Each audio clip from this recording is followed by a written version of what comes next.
ठाकुर जी की परम कृपा से हम आप सब लोग चंडीगढ़ में वृंदावन प्रकट उत्सव आज से प्रारंभ कर रहे हैं। श्रीमद् भागवत जी की कथा को केंद्र में लेकर के वृंदावन महिमामृत और वृंदावन प्रकट भाव प्रस्तुत करने के लिए ठाकुर जी की इच्छा से यहाँ आना हुआ है। प्रथम दिवस के सत्र में परम पूजनीय प्रातस्मरणीय और ब्रजवासियों के अति प्रिय हमारे परम पूजनीय श्री गीता मनीषी जी महाराज, आप श्री का आशीष प्राप्त हुआ है।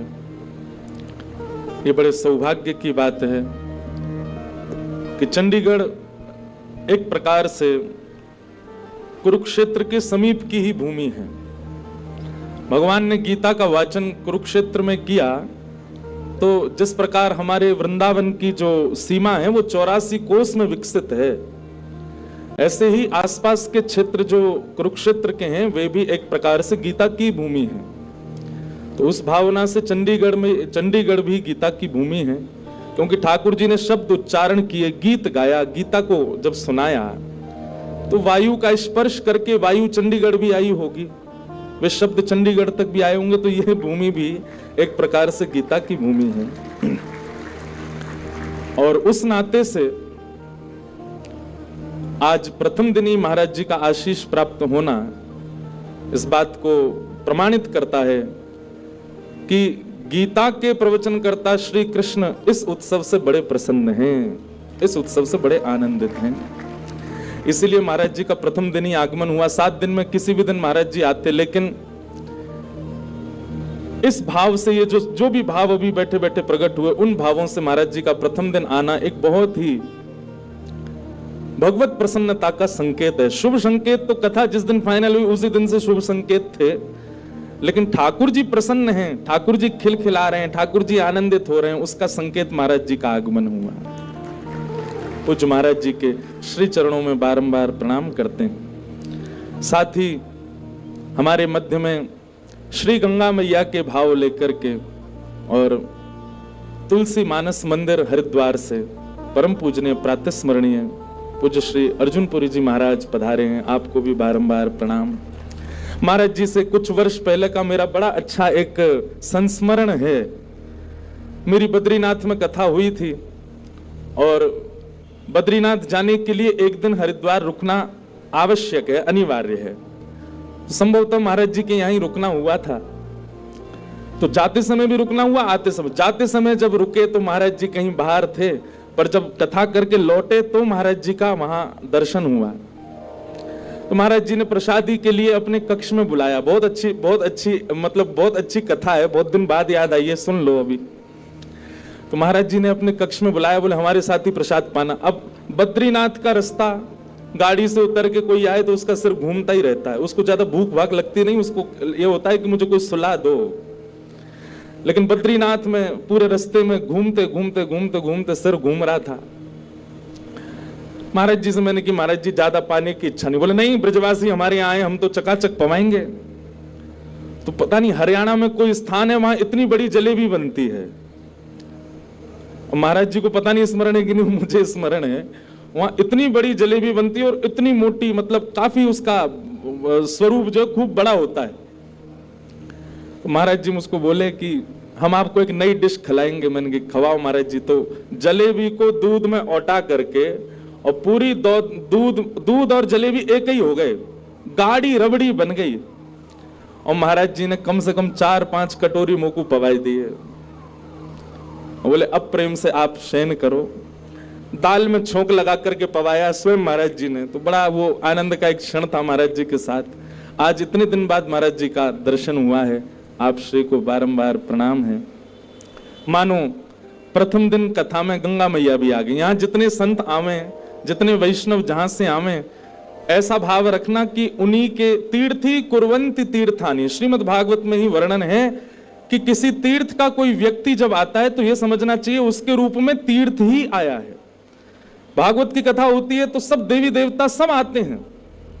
तो आज प्रथम दिन की कथा है और श्रीमद् भागवत की कथा गाने के लिए उत्तम स्थान गंगा जी का तट ही बताया गया है। पर चंडीगढ़ में गंगा जी तो है नहीं, महाराज जी आगे गंगा जी के रूप में, और महाराज जी ने आकर के मानो जो गंगाद्वार समीपे तु तटमानंद नामकम, भागवत में लिखा है कि कथा कहां करानी चाहिए, बोले गंगा जी के तट पर करानी चाहिए। तो उस भाव से महाराज जी आकर के मानो गंगा जी का यहां पर उपस्थिति दर्ज करा दी है। ऐसे महापुरुष पधारे हैं। आप दोनों महापुरुषों के चरणों में प्रणाम। और आए हुए हमारे चंडीगढ़ के समस्त वैष्णव भक्त वृंद, ठाकुर जी के प्रेमियों को बहुत बहुत जय श्री कृष्ण। इतनो धीरे मत बोलो, जोरते बोलो, जय श्री कृष्ण, जय सिया राम, जय श्रीमन नारायण, जय जय श्री राधे। आओ पहले कुछ मनवाणी को पवित्र कर लें, थोड़ा संकीर्तन वृंदावन को याद कर लें, उसके बाद कथा में प्रवेश करेंगे। और जो भी मन में भाव उमड़ रहे हैं वो सब में फिर कीर्तन के बाद में हम लोग गाएंगे। मंच पर बंधुओं सातों निधि विराज रहे हैं। यहाँ पर हमारे श्री जुगल किशोर जी, अब आप लोगों को कम दिख रहे होंगे, कल एक वो जो टीवी है वो बड़ा वाला, उसको एक इधर लगवा देंगे तो आपको दिख जाया करेंगे। वहां जुगल किशोर जी विराज रहे हैं। जुगल किशोर जी के बगल में श्री राधा वल्लभ लाल विराज रहे हैं, और यहाँ पीछे श्री गोविंद देव जी विराज रहे हैं, इधर गोपीनाथ जी विराज रहे हैं, श्री राधा रमण जी विराज रहे हैं, और मदन मोहन जी विराज रहे हैं, और पीछे यहाँ हमारे श्री बांके बिहारी जी विराज रहे हैं। यहाँ पर हमारे इस कथा के जो मूल कर्ता धर्ता हैं, निमित्त मात्र यजमान हैं, हमारे बी पराग जी के श्री प्रियालाल जी यहाँ विराज रहे हैं, और बीच में प्यारे गिरधर लाल जी विराज रहे हैं। इतने सारे ये भैया, अब ये चंडीगढ़ नहीं है। कल से आप लोगों को एक बात हम कहते हैं, जैसे आप लोग वृंदावन में प्रवेश करते हो तो छठी करा पर ही एक बड़ा द्वार है, ऊपर क्या लिखा है, मेरो वृंदावन। ऐसे ही हम आप अभी आए तो आपने कहा महाराज जी आज सामने से आएंगे, तो सामने से आए तो वहीं द्वार बना, उस पर क्या लिखा है, मेरो वृंदावन। और वृंदावन में प्रवेश करते ही कौन मिलते हैं, श्री बिहारी जी, राधा रमण जी, राधा वल्लभ जी, गोविंद देव जी, गोपीनाथ जी। तो कल से अगर आपसे कोई पूछे कहाँ जा रहे हो इतने सज धज के, तो यूं ही कहीं वृंदावन जा रहे हैं। कहाँ जा रहे हैं, अब जो वृंदावन ही है। महाराज 7 दिन में ये स्थिति हो जाए कि मेला ग्राउंड का नाम बदल के वृंदावन ही हो जाए। आपको लाने ले जाने वाले जो साधन है, वैसे तो आप सब अपनी गाड़ी, भाई चंडीगढ़ वाले लोग तो अपनी गाड़ी से ही आते होंगे, यहाँ ऑटो रिक्शा थोड़ी चलता होगा, यहाँ तो सब संपन्न लोग हैं। लेकिन फिर भी अगर कोई साधन ऑटो से आ रहे हैं, रिक्शा से आ रहे हैं, बस से आ रहे हैं, 7 दिन में ये हाल कर दो महाराज कि आपको यही कहना कहां ले चलना, बोले वृंदावन ले चलो, तो सीधे यहीं लेकर के आवे। ये स्थिति हो तो अच्छा है। आइए अब बाकी के भाव सब कथा भाव में सुनेंगे। परम मंगल में परात्पर अखिलेश्वर अकारण करुणा वरुणालय भक्तवांशा कल्पतरु तड़ित्वित विनिंदित पीतांबरधारी श्री बाल कृष्ण लाल की शब्दमयी वाणीमयी वांगमयी प्रतिमूर्ति साक्षात कृष्ण स्वरूप श्रीमद् भागवत जी हमारे मध्य में विराज रही हैं, उन्हें बारंबार प्रणाम। मंच पर विराजमान हरिद्वार से पधारे परम पूज्य महाराज जी एवं अभी अभी हम सबके मध्य पधारे गौ ऋषि स्वामी श्री कृष्णानंद जी महाराज, उनको भी बारंबार प्रणाम। एवं उपस्थित समस्त विप्रवृंद, संगीत सेवा में पधारे समस्त गंधर्वजन, कथा के निमित्त मात्र यजमान और इस कथा के आयोजक बी पराग जी और उनकी धर्म पत्नी और पूरा परिवार, एवं उपस्थित आप सभी श्रोता भाई बंधु मातृशक्ति बालक मित्र सखा, चंडीगढ़ निवासी, पंजाब निवासी, आसपास के क्षेत्रों से आए आप सब लोगों को बहुत बहुत जय श्री कृष्ण, जय सिया राम, जय श्रीमन नारायण। ठाकुर जी की परम कृपा से हम आप सब लोग श्रीमद् भागवत एवं वृंदावन प्रकट उत्सव मनाने के लिए यहाँ एकत्रित हुए हैं। यह हमारा परम सौभाग्य है। आज प्रथम दिवस है कथा का। आगामी 7 दिनों तक भागवत जी के मध्य वृंदावन प्रकट करेंगे। हमारे वृंदावन के सप्तनिधि यहाँ विराजमान हैं और सातों निधियों के भाव से इस कथा को कहेंगे। प्रयास करेंगे कि रोज एक ठाकुर जी का प्राकट्य उत्सव कथा में मने।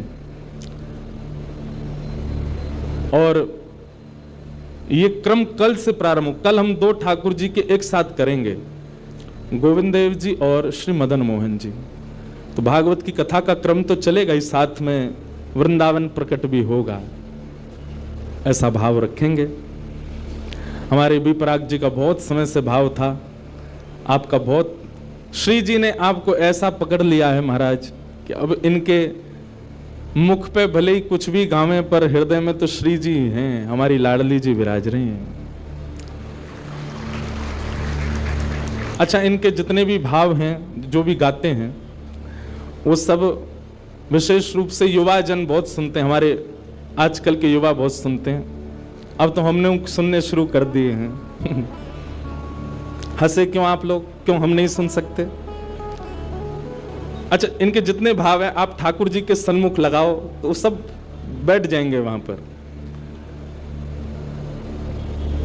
तो ठाकुर जी के लिए वो भाव प्रस्तुत हो जाते हैं। हम तो लाल जी के उत्सव में आप आए थे तो मैंने निवेदन किया, मैंने कहा आप कुछ अपने फिल्म वाले भाव भी सुनाओ। और जब आप गा रहे थे तो ऐसे ही लग रहा था कि मानो हम आप जैसे कोई वैष्णवी ठाकुर जी के लिए गा रहे हैं। हे नाथ, वैसे तो आपको कुछ होगा नहीं, आप सदा प्रसन्न रहते हो, आप जगत नियंता जगदाधार हो, पर फिर भी आपको कुछ हो गया तो हम दुनिया जला देंगे, कुछ नहीं बचेगा ठाकुर जी। अच्छा देखो, इसमें भाव क्या है, ठाकुर जी को कुछ नहीं होगा, पर हमारे चित्त में जो ठाकुर जी के प्रति भाव है, उनको कुछ हो गया तो दुनिया जला देंगे। हमारा प्रेम श्री जी के प्रति दिन प्रतिदिन प्रति बढ़ता रहे, कभी कम ना हो। हे श्री जी, आप हमारी बात सुन लो। अगर हमारा प्रेम ब्रज के प्रति, वृंदावन के प्रति, आपके प्रति, वैष्णवों के प्रति, ब्रजवासियों के प्रति, यमुना जी के प्रति, रज के प्रति, गोपेश्वर महादेव के प्रति कहीं भी किंचित भी कम हुआ ना किशोरी जी, तो हम दुनिया जला देंगे। इस भाव को ऐसे गा दो, सब कुछ ही मिटा देंगे। तो ऐसे आप लोग भाव सुनते हो, उनको आप श्री जी को प्रस्तुत करोगे तो कोई बुराई नहीं है। अब कोई ऐसा ही मत ले आना कि जो बिल्कुल ही संसार के लिए हो, तो वो फिर कैसे प्रस्तुत होगा। पर हाँ, फिर भी अधिकतर भाव आप प्रस्तुत कर सकते हो। तो आपका बहुत बहुत समय से भाव था, और हम दोनों को मिलावे वारो श्री राधा रमण लाल। ब्रज जन प्रियतम बाल मुकुंदम राधा रमणम हरे हरे राधा रमणम हरे हरे। केसर तिलकम कृष्ण वरणम केसर तिलकम कृष्ण वरणम राधा रमणम हरे हरे राधा रमणम हरे हरे। ब्रज जन प्रियतम बाल मुकुंदम राधा रमणम हरे हरे राधा रमणम हरे हरे।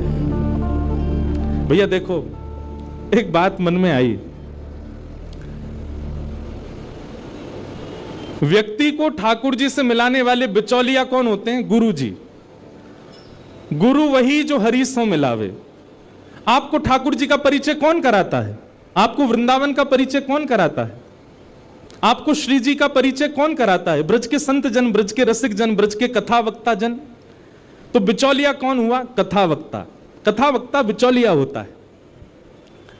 लेकिन भैया, भक्त से भक्त को मिलावे में बिचौलिया ठाकुर जी होते हैं। हम दोनों उनको कौन ने मिलवायो? श्री राधा रमण जी ने मिलवायो। और एक बात सुनिएगा, जहां बिचौलिया ठाकुर जी होंगे ना, वो संबंध कभी नहीं टूट सकता, और वो संबंध बहुत पवित्र होता है। इसलिए हम तो संसार में सबसे कहते हैं, अपनी हर कथा में कहते हैं, पत्नी वो श्रेष्ठ मत मानिएगा जो देखने में बहुत सुंदर लगती है, पत्नी उसको श्रेष्ठ मत मानिएगा जो भोजन बहुत अच्छा बनाती है, पत्नी उसको श्रेष्ठ मत मानिएगा जो बहुत पढ़ी लिखी है, पत्नी वो श्रेष्ठ नहीं है जो समाज परिवार सबको संभाल ले, पत्नी वो श्रेष्ठ जो पति को ठाकुर जी की ओर और बढ़ावे, वो श्रेष्ठ।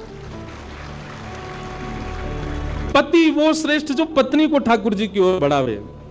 बालक वो श्रेष्ठ नहीं जो दुनिया के सारे ऐश्वर्य को कमा के माता पिता के चरणों में रख दें। बालक वो श्रेष्ठ जो प्रहलाद और ध्रुव की तरह ठाकुर जी को घर में प्रकट कर दे।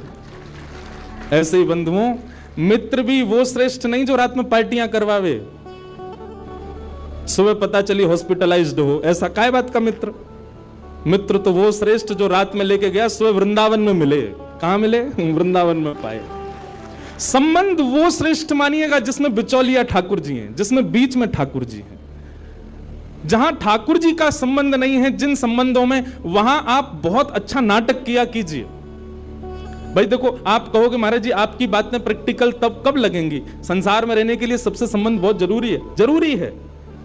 पर मैं एक बात कथा में कहता हूं, मानव को नाटक करना बहुत अच्छा आता है, पर वो नाटक करता है वृंदावन में, और संसार के सामने क्या वास्तविक रहता है। उल्टे हो जाओ, संसार के सामने खूब बढ़िया नाटक करो। अच्छा, ये गोपनीय बात है, हमारे बी पराग जी खूब संसार में रहते हैं, इनके मित्र बुरा नहीं मान जाएं, पर ये उन सब के सामने नाटक करते हैं, वास्तविक तो ये वृंदावन में ही होते हैं सब। अब भाई समाज के लोग हैं, सब करते हैं, नाचते हैं, गाते हैं, ऊधम मचाते हैं, पर वहां तो ये इनका वास्तव में नाटक ही होता। आज ये वास्तविक में ये रियल बी पराग जी हैं। जो कॉन्सर्ट में आप देखते हो वो नाटक वाले हैं। ऐसे ही भैया संसार के प्रति बहुत अच्छा नाटक करो, लेकिन अपनी श्री जी के सामने, राधा रमन लाल जी के सामने, ठाकुर जी के सामने वास्तविक हो जाओ।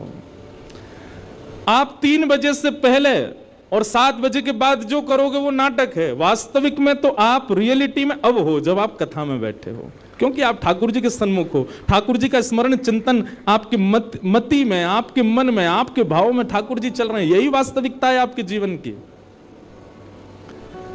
तो इसलिए भैया, संबंधी वो अच्छा जिससे ठाकुर जी प्रिय लगे, संबंधी वो अच्छा, संबंध वो अच्छा, रिलेशनशिप वो अच्छा जिससे वृंदावन प्रिय लगे, संबंध वो अच्छा जिससे ब्रजवासी प्रिय लगे, संबंध वो अच्छा जिससे यमुना जी प्रिय लगे। कुल मिलाक के बाद जाते ठाकुर जी भा जाएं, वो संबंध अच्छा, उसको कभी मत छोड़ना, उसको कभी मत तोड़ना, सदा रखना।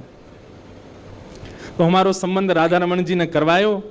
इसी पद की खोज करते करते हम मिल गए, हमको ये मिल गए, और आज हम दोनों मिले तो इतने सारे लोग मिल गए, पूरा चंडीगढ़ ही मिल गया। आज वृंदावन प्रकट उत्सव की बधाई हो। अरे ने एक रूखी सी नहीं, जोर की दो बधाई हो, बधाई हो, बधाई हो। अब 7 दिन रोज बधाई गवेगी। वृंदावन प्रकट हो रहा है महाराज, हमारे चित्त में होना चाहिए। आहा, मन मेरा बन गया सखी रे पावन वृंदावन, राधा नाचे कृष्ण नाचे, नाचे गोपीजन। मन मेरा बन गया सखी रे पावन वृंदावन, ओहो मन मेरा बन गया सखी रे पावन वृंदावन। बोलो वृंदावन बिहारी लाल की। आइए अब कथा में प्रवेश करें, और फिर बीच बीच कथा में ही वृंदावन के भाव सुनते रहेंगे। श्रीमद् भागवत जी का महात्मा आज हम सुनेंगे, और कल से प्रथम स्कंद से कथा शुरू होगी।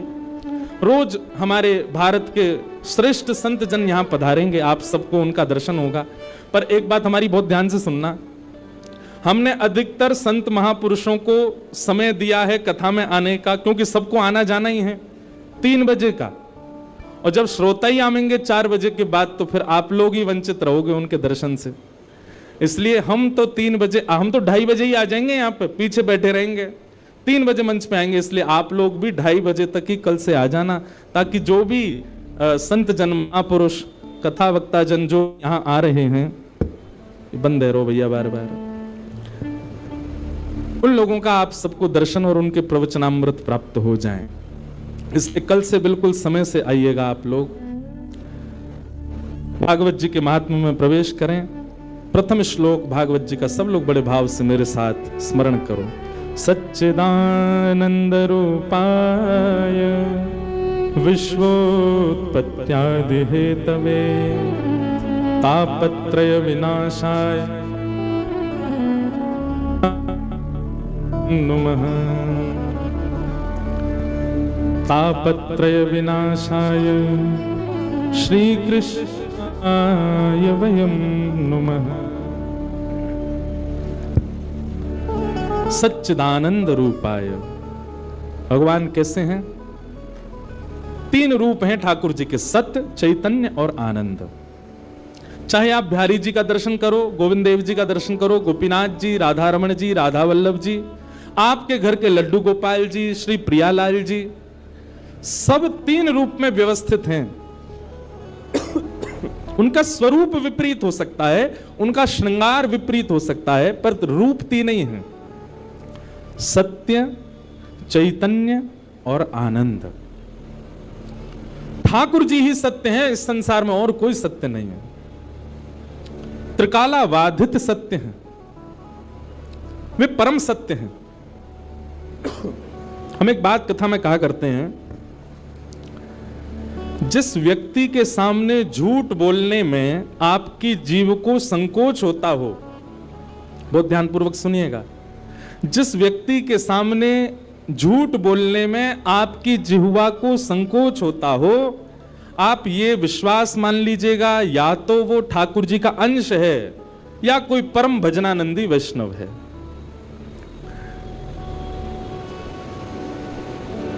हमारा भजन केवल भगवत प्राप्ति नहीं कराता है।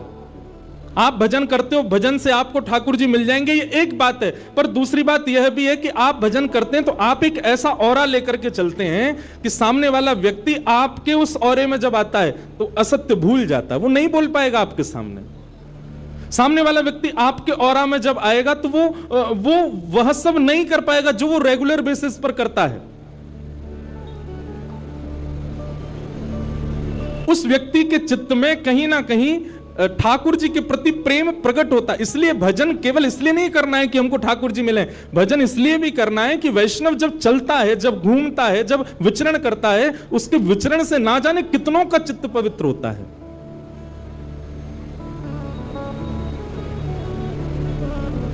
हमारे वृंदावन में परम जिनका आशीष इस कथा को प्राप्त है, परम पूजनीय श्री प्रेमानंद जी महाराज खूब खूब आशीर्वाद देकर के इस कथा के लिए, पहली कथा होगी जिसके लिए उन्होंने खूब आशीर्वाद दिया। वो जब निकलते हैं, लोगों की स्थिति देखो आप वहां पर, कैसी स्थिति हो जाती है। बस नेत्रों से नीर बहते हैं, और वो नीर कष्ट के नहीं होते, वो नीर पीड़ा के नहीं होते, वो अत्यंत आह्लाद के होते हैं, अत्यंत प्रसन्नता के होते हैं। कितने लोग घुटने पर बैठ करके अपने विषादों को, अपनी जीवन की समस्त पीड़ाओं को केवल उनके दर्शन मात्र से उनको लगता है कि बस सब नष्ट हो गया। ये आज की बात नहीं है, सदा सर्वदा से हमारे भारत में ऐसे ऐसे लोग जन्म लिए हैं।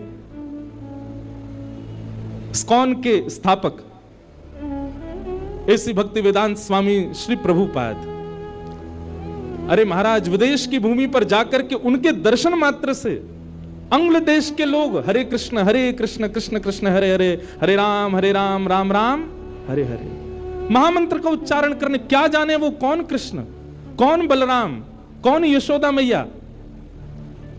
बुरा नहीं मानिएगा, दुर्भाग्यवश हम सनातनी लोगों के बच्चे इतना नहीं जानते होंगे, पर भक्ति वेदांत स्वामी श्री प्रभुपाद जी की कृपा से अंग्रेजों के बच्चे, उनको गीता के 700 श्लोक याद है, उनको भगवत गीता कंठस्थ है, उनको ठाकुर जी की पूरी लीलाएं याद है।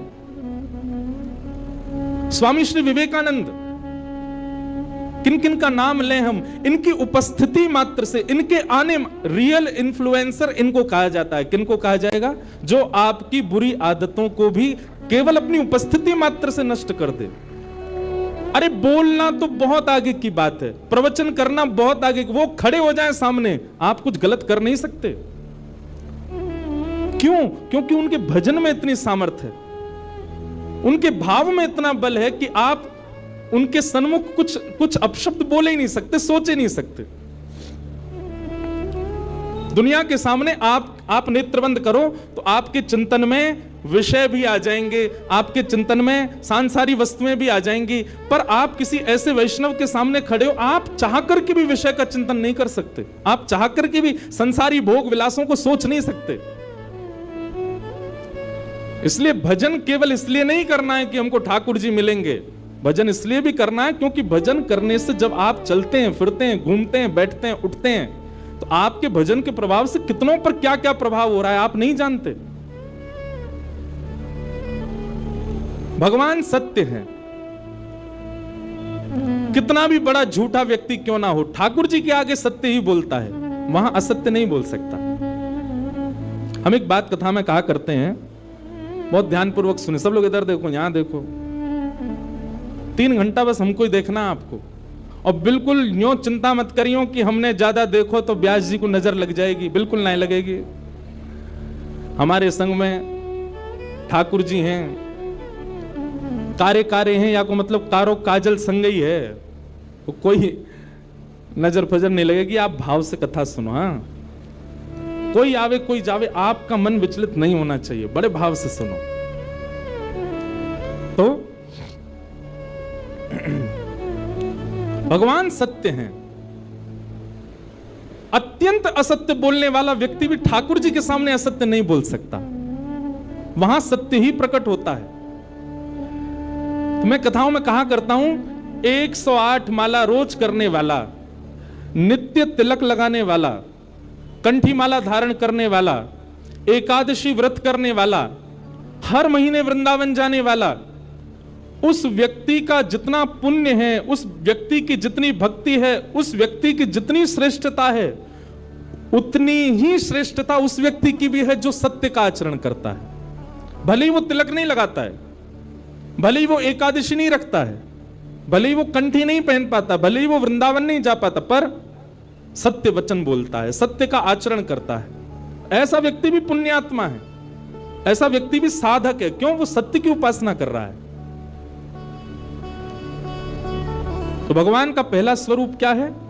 सत्य। वे सत्य हैं। और कैसे सत्य? बोले त्रिकाला बाधित सत्य हैं। जब हम नहीं थे वृंदावन तब भी था, आज हम हैं वृंदावन आज भी है, हम नहीं रहेंगे वृंदावन बिहारी लाल, कुंज बिहारी लाल, राधा रमन लाल तब भी रहेंगे। अरे जब ये स्वरूप प्रकट नहीं हुए थे वृंदावन तब भी था। वृंदावन कोई ब्रह्मा की बनाई कृति नहीं है। वृंदावन को तो हमारी श्यामा जी ने अपने स्वयं के निज कर से बनाया है।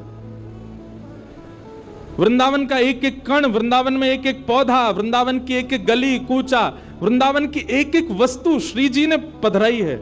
इसलिए उसके प्रति कभी दुर्भावना नहीं लानी चाहिए चित्त में।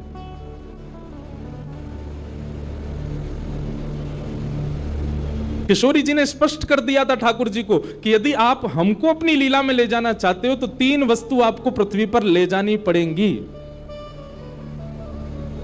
यत्र वृंदावनम नास्ति यत्र नो यमुना नदी यत्र गोवर्धनम नास्ति तत्र नो रमते मनः।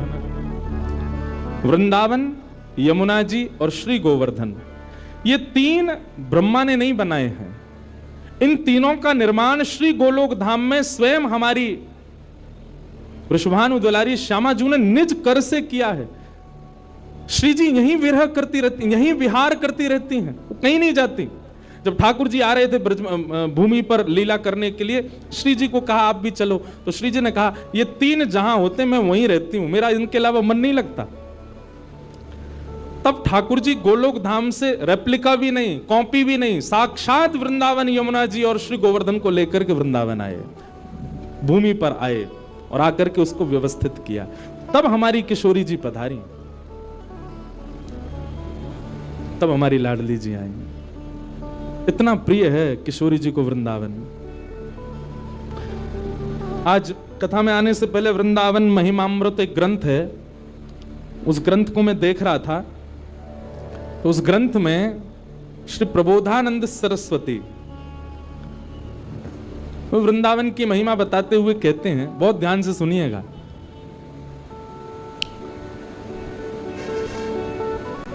इस दुनिया में सबसे बड़ा आश्चर्य क्या है? इस दुनिया में सबसे बड़ा आश्चर्य है भगवान, सबसे बड़े आश्चर्य। और उन आश्चर्य रूपी भगवान ने दुनिया बनाई तो निश्चित है कि दुनिया भी आश्चर्य रूप से भरपूर है। वो 7 वंडर्स नहीं, 7 आश्चर्य नहीं जो लोग देखने जाते हैं, पर दुनिया में हर वस्तु, मैं भी आश्चर्य हूं, आप भी आश्चर्य हो, हम सब आश्चर्य हैं। क्योंकि हमको आश्चर्य रूपी भगवान ने बनाया है। आश्चर्य का मतलब समझते हैं ना? आश्चर्य रूपी भगवान ने सृष्टि को बनाया तो निश्चित है कि सृष्टि आश्चर्यजनक है। आश्चर्यजनक भगवान ने आश्चर्यजनक सृष्टि को बनाया, पर ऐसे आश्चर्यजनक भगवान जिनको देख के ब्रह्मा भी आश्चर्यचकित हो जाता है, वह श्री कृष्ण भी वृंदावन को देख करके आश्चर्य में रहते हैं। वह श्री जी भी वृंदावन को देख करके आश्चर्य में रहती हैं। वह सब सखियां भी, बलराम जी भी, ये सब वृंदावन को देख करके आश्चर्य में रहते हैं कि ये कैसा है। श्रीमद् भागवत में केवल वृंदावन के लिए लिखा है, वृंदावनम संप्रविश्य सर्वकाल सुखावम। ठाकुर जी इतने प्रसन्न हुए, जैसे ही वृंदावन आए तो वृंदावन आते ही ठाकुर जी की प्रसन्नता में नेत्रों से अश्रुबिंदु प्रकट हो गए। इतने प्रसन्न हो गए ठाकुर जी। और वृंदावन में ठाकुर जी को कुछ करना, वो तो बात की बात है, बस ठाकुर जी को बैठे रहना ही पसंद है। वहां की ब्यार चलती रहे, वृंदावन के वृक्ष झूमते रहे, वृंदावन में ठाकुर जी को बैठना प्रिय है, केवल देखते रहना प्रिय है। इतना प्रिय है ठाकुर जी को वृंदावन। ऐसा वृंदावन, तो वृंदावन भी सत्य है। जैसे ठाकुर जी का स्वरूप सत्य है, वृंदावन भी सत्य है। क्यों? हजारों लोग वृंदावन जाते हैं और सबके चित्त में वृंदावन ऐसे घर करके बैठ जाता है। जो एक बार जावे, वृंदावन में भीड़ खूब, वृंदावन में व्यवस्था इतनी ज्यादा नहीं है, वृंदावन में प्रशासन के इतने वो हैं, बिहारी जी भी अगर दर्शन करना हो तो बहुत योजनाएं बनानी पड़ती हैं, पर फिर भी वृंदावन सबको इतना प्रिय क्यों है? क्योंकि वह वृंदावन ठाकुर जी को अति प्रिय है। इसलिए जब वृंदावन रसामृत पद लिखा गया तो उस पद की प्रथम पंक्ति में यही शब्द आए, श्यामा हृदय कमल सो प्रगट्यो। हम विश्राम में पूरा गाएंगे, पर अभी एक भाव है, श्यामा हृदय कमल सो प्रगट्यो, श्याम हृदय को भाई, वृंदावन प्यारो वृंदावन, श्री वृंदावन मेरो वृंदावन। वृंदावन किशोरी जी के हृदय से प्रकट हुआ है। और जब किशोरी जी के हृदय से वृंदावन प्रकट हुआ तो ठाकुर जी को वृंदावन इतना भाया, इतना भाया, इतना भाया। अरे भैया, किसी को कोई स्थान भा जाए तो वो वहां एक घर बनाता है। जैसे चंडीगढ़ के लोगों को शिमला भा जाए तो शिमला में एक घर बना लेते, ज्यादा पैसा आ जाए तो। और पैसा नहीं भी आए तो उसका ड्रीम क्या होता? पैसा आएगा तो सबसे पहले क्या करेंगे? बोलो, शिमला में घर बनाएंगे।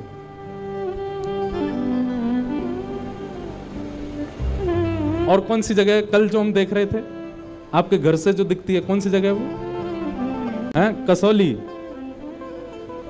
वहां घर बनाएंगे।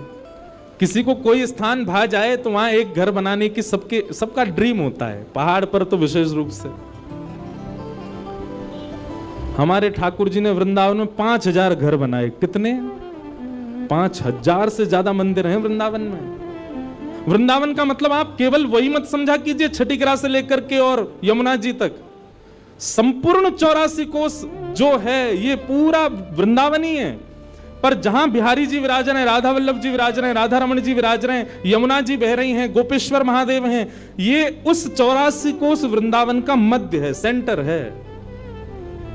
बाकी वृंदावन तो पूरा 84 कोस का है। संपूर्ण 84 कोस में 5000 से ज्यादा मंदिर है। मंदिर मतलब ठाकुर जी ने घर बनाए हैं।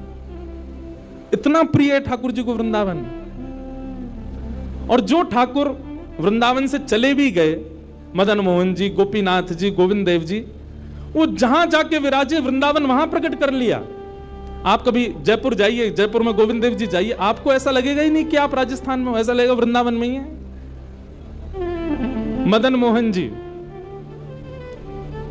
बिहरत निस दिन कुंज गलिन में, ब्रज जन मन सुख धाम।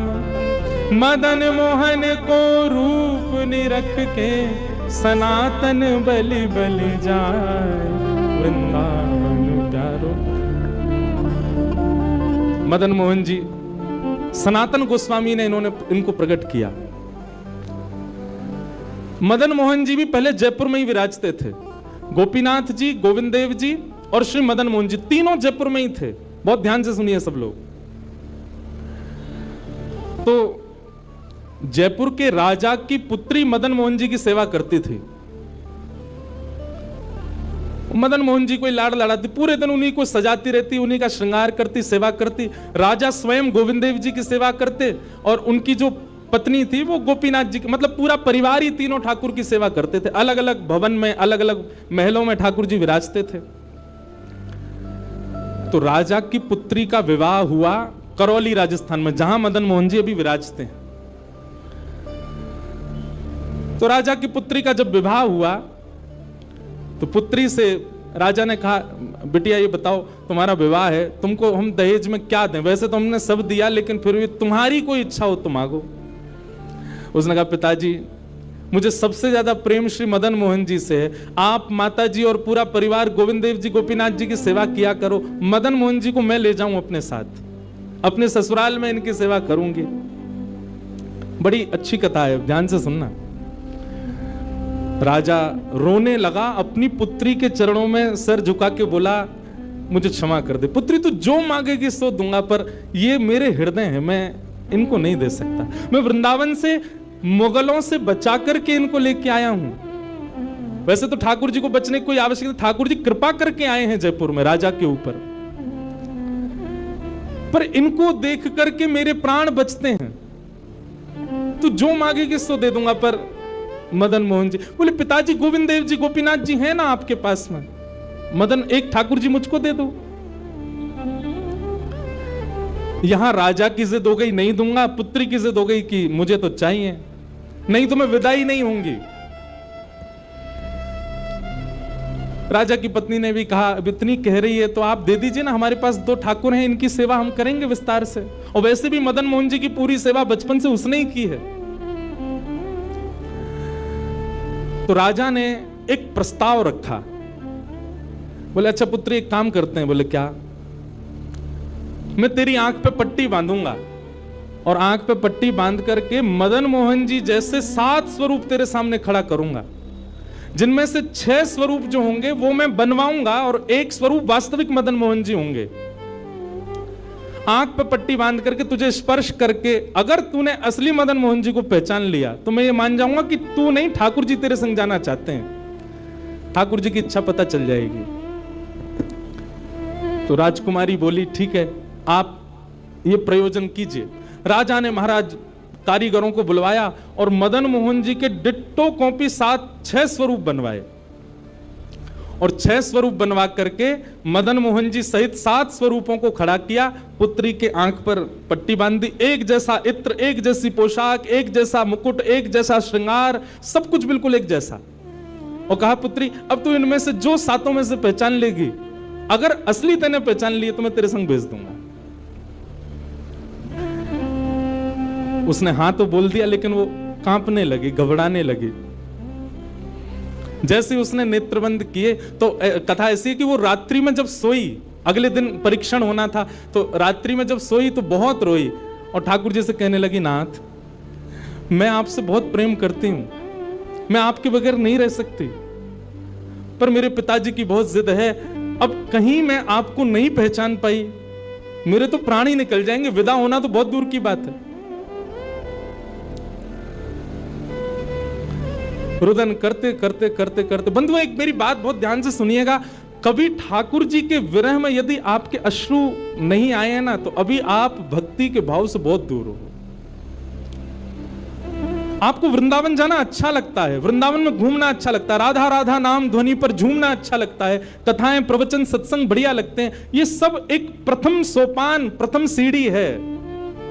पर प्रमुख सीढ़ी तो भजन मार्ग या भक्ति पथ की विरह है। अगर वो आपके चित्त में कभी ठाकुर जी के लिए नहीं आया है तो अभी आप बहुत पीछे छूटे हुए हो। रात भर रोती रही और रुदन करते करते, नाथ मैं कैसे पहचानूंगी कि आप सत्य कौन से हो। मदन मोहन जी उसके स्वप्न में आ गए और स्वप्न में आकर के बोले, तू चिंता मत करे, तेरो ही मन ना है मोह ले जावे को, मेरो भी मन है रो तेरे संग जावे को। अरे जे सब मेरी सेवा तो करें पर तेरी जैसी सेवा तो कोई करेगा ना, मेरो भी बड़ो मन है तेरे संग चलवे को। तो उसने कहा, तो नाथ कुछ कृपा तो करो। बोले हाँ मैं एक काम करूंगा। बोले कहा, तू सबरे स्वरूपन को जब स्पर्श करेगी ना तो असली मदन मोहन जो मैं हूं, तू मेरे हाथन को स्पर्श करियो। तो हाथ कैसे? ऐसे। ठाकुर जी त्रिभंग लली ठाकुर जी हैं, तो ठाकुर जी बोले तू मेरे हाथन को स्पर्श करियो तो जितने मेरे अन्य स्वरूप हैं 6 वो तो ऐसे ही रहेंगे, लेकिन जैसे ही तू वास्तविक मेरे सामने आवेगी सो मैं अपनी इकन्नी उंगली उठा दूंगा, अपनी कोने वाली उंगली उठा दूंगा।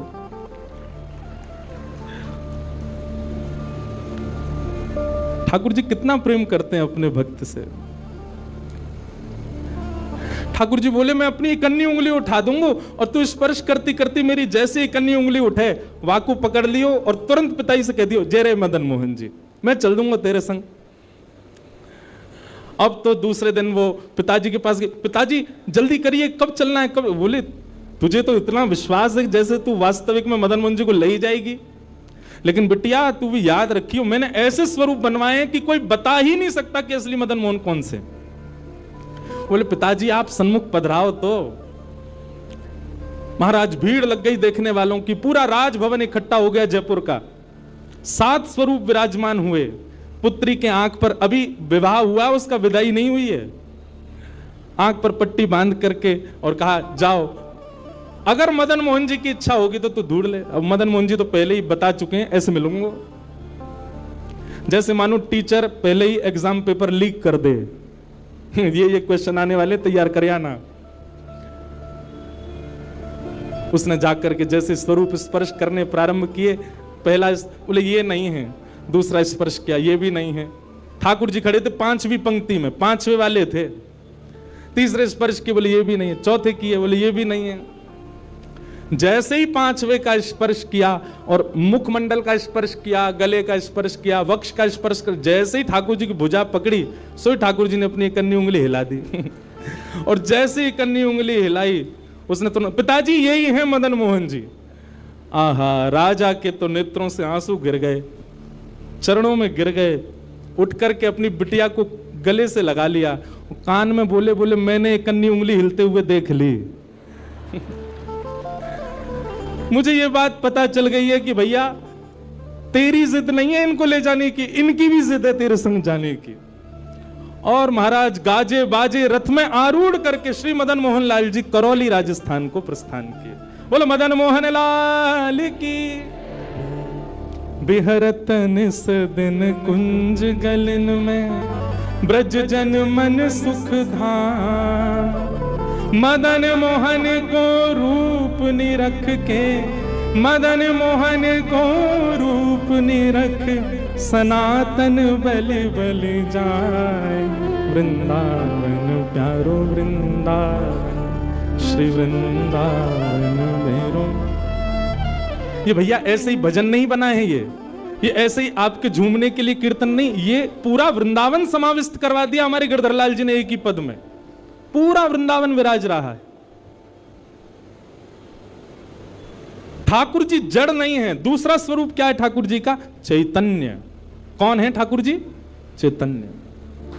कई लोग पूछते हैं महाराज जी सेवा का कोई प्रकल्प बताओ, सेवा का कोई भाव बताओ, सेवा कैसे करनी चाहिए, सेवा में क्या होना चाहिए क्या नहीं होना चाहिए। हमारी एक बात सब लोग सुन लीजिए, यहां लगभग सब सेवा वाले ही बैठे हैं। आप ठाकुर जी के प्रति चैतन्य भाव अपने हृदय में प्रगाढ़ कर लो। चैतन्य भाव प्रगाढ़ मतलब ये कोई पाषाण नहीं है, ये कोई प्रतिमा नहीं है, ये कोई धातु नहीं है। साक्षात वृंदावन चंद मेरे घर पे विराज रहे हैं, ये विश्वास आप अपने चित्त में प्रगाढ़ कर लीजिए। बस आपके जिस दिन ये विश्वास प्रगाढ़ हो गया, अपने आप आपको सेवा सीखनी, किसी से पूछनी नहीं, अपने आप करने लग जाओगे। अरे मां को नहीं बताना पड़ता पुत्र की सेवा कैसे होती है, पत्नी को नहीं सिखाना पड़ता पति को कैसे पूछना है, सारे संबंध हम अपने आप सीख लेते हैं। तो ठाकुर जी से जो हमारा प्रेम भाव है, उसके लिए हमको पूछना क्यों पड़ता है कि कैसे करें, भोग कैसे लगाएं, सुलाएं कैसे, ये कैसे करें। शास्त्रीय बात पीछे है, पहले आप प्रेम भाव में तो आओ। ठाकुर जी अपने आप सिखा देंगे अपनी सेवा कैसे करनी।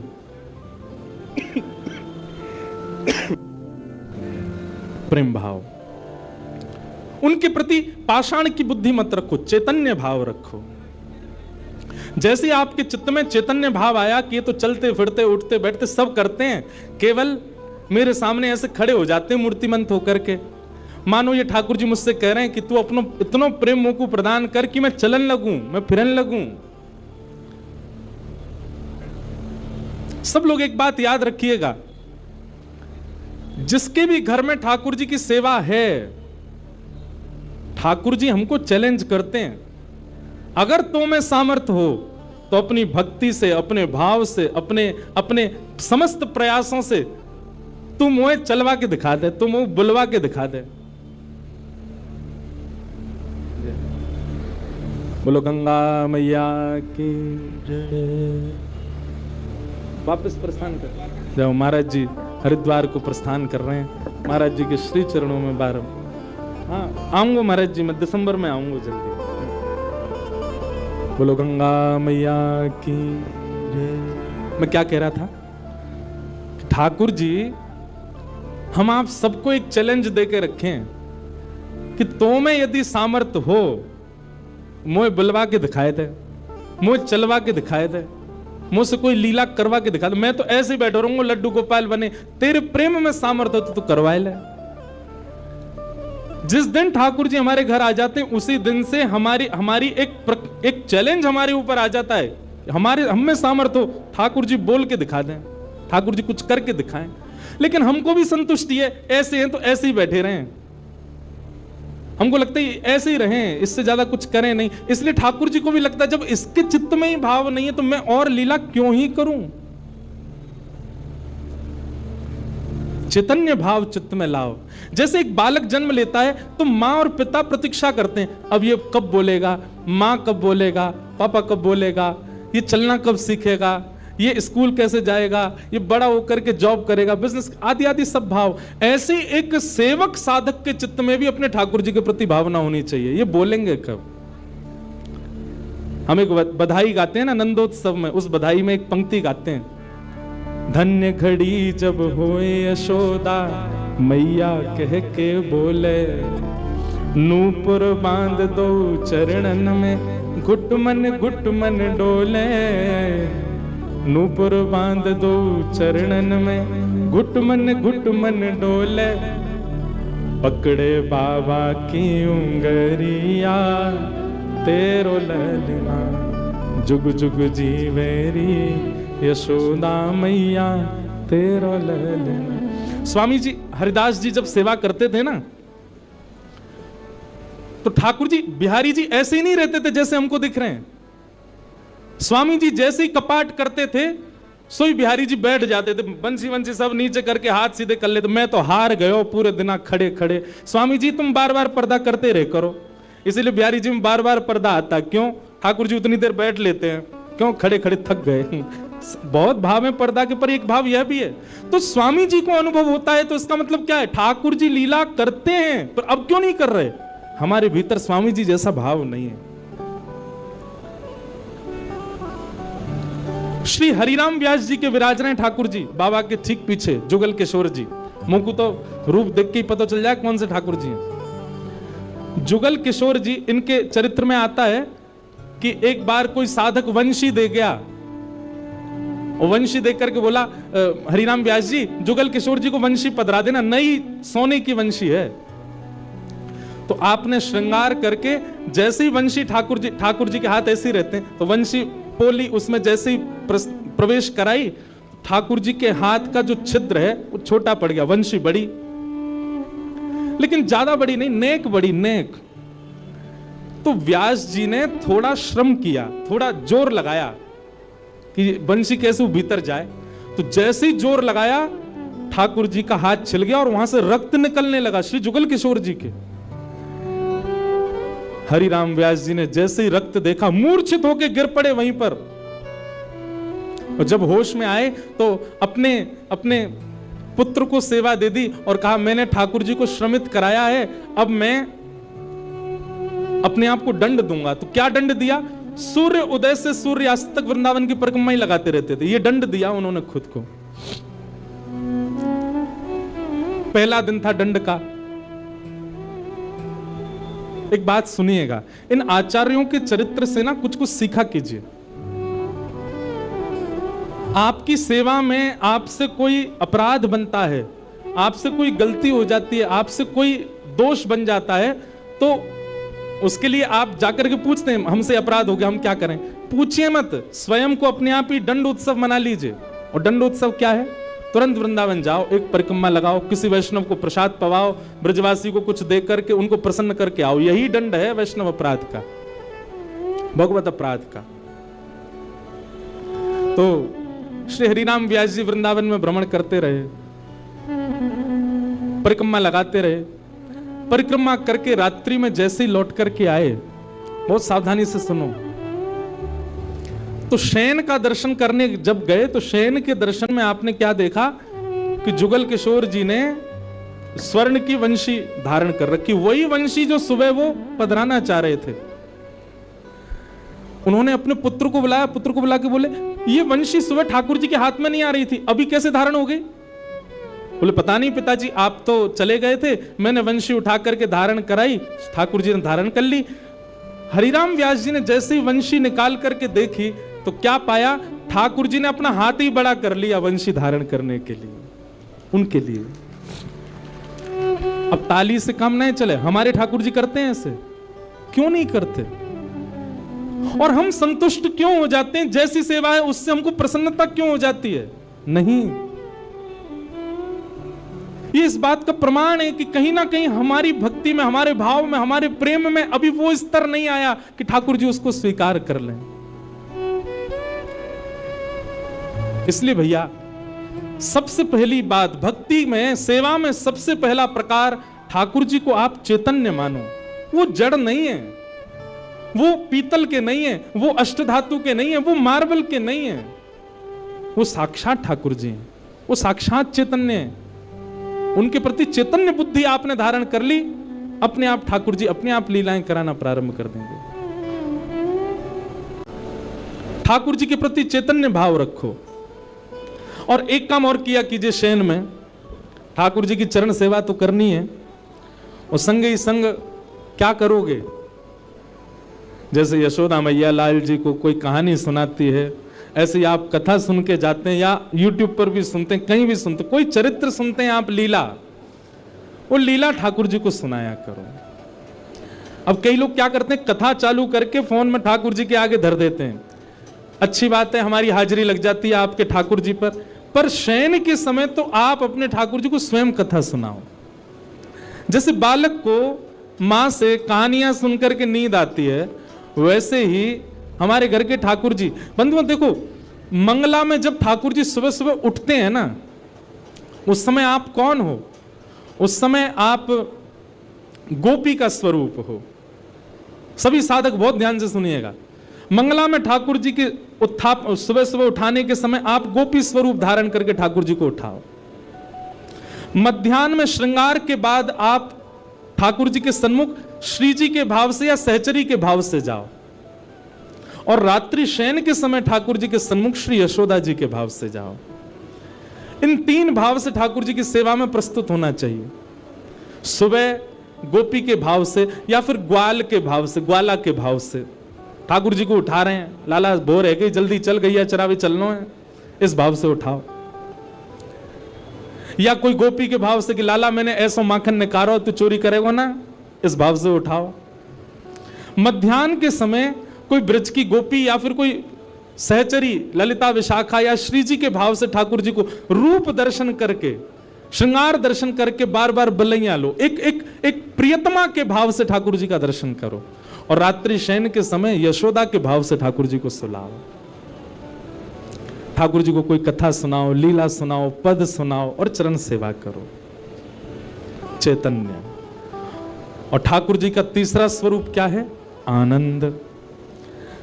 तो सत परमात्मा, सत राधा रमन लाल, सत वृंदावन चंद को यदि आपने चैतन्य मान लिया, तीन रूप बताए ना, सच्चिदानंद, तो सत परमात्मा को यदि आपने चैतन्य मान लिया तो सत परमात्मा ही चैतन्य बन के आपको आनंद प्रदान करने लगे, वही आनंद देगा। अभी हमारी सेवा में हमको सुख मिलता है, अभी हमारी सेवा में हमको संतुष्टि होती है, पर जिस दिन आनंद आने लगेगा संतुष्टि नहीं मिलेगी, आपको लगेगा कोई कमी रह गई, अभी और कुछ करना है ठाकुर जी की सेवा में, और ये भाव प्रस्तुत करने।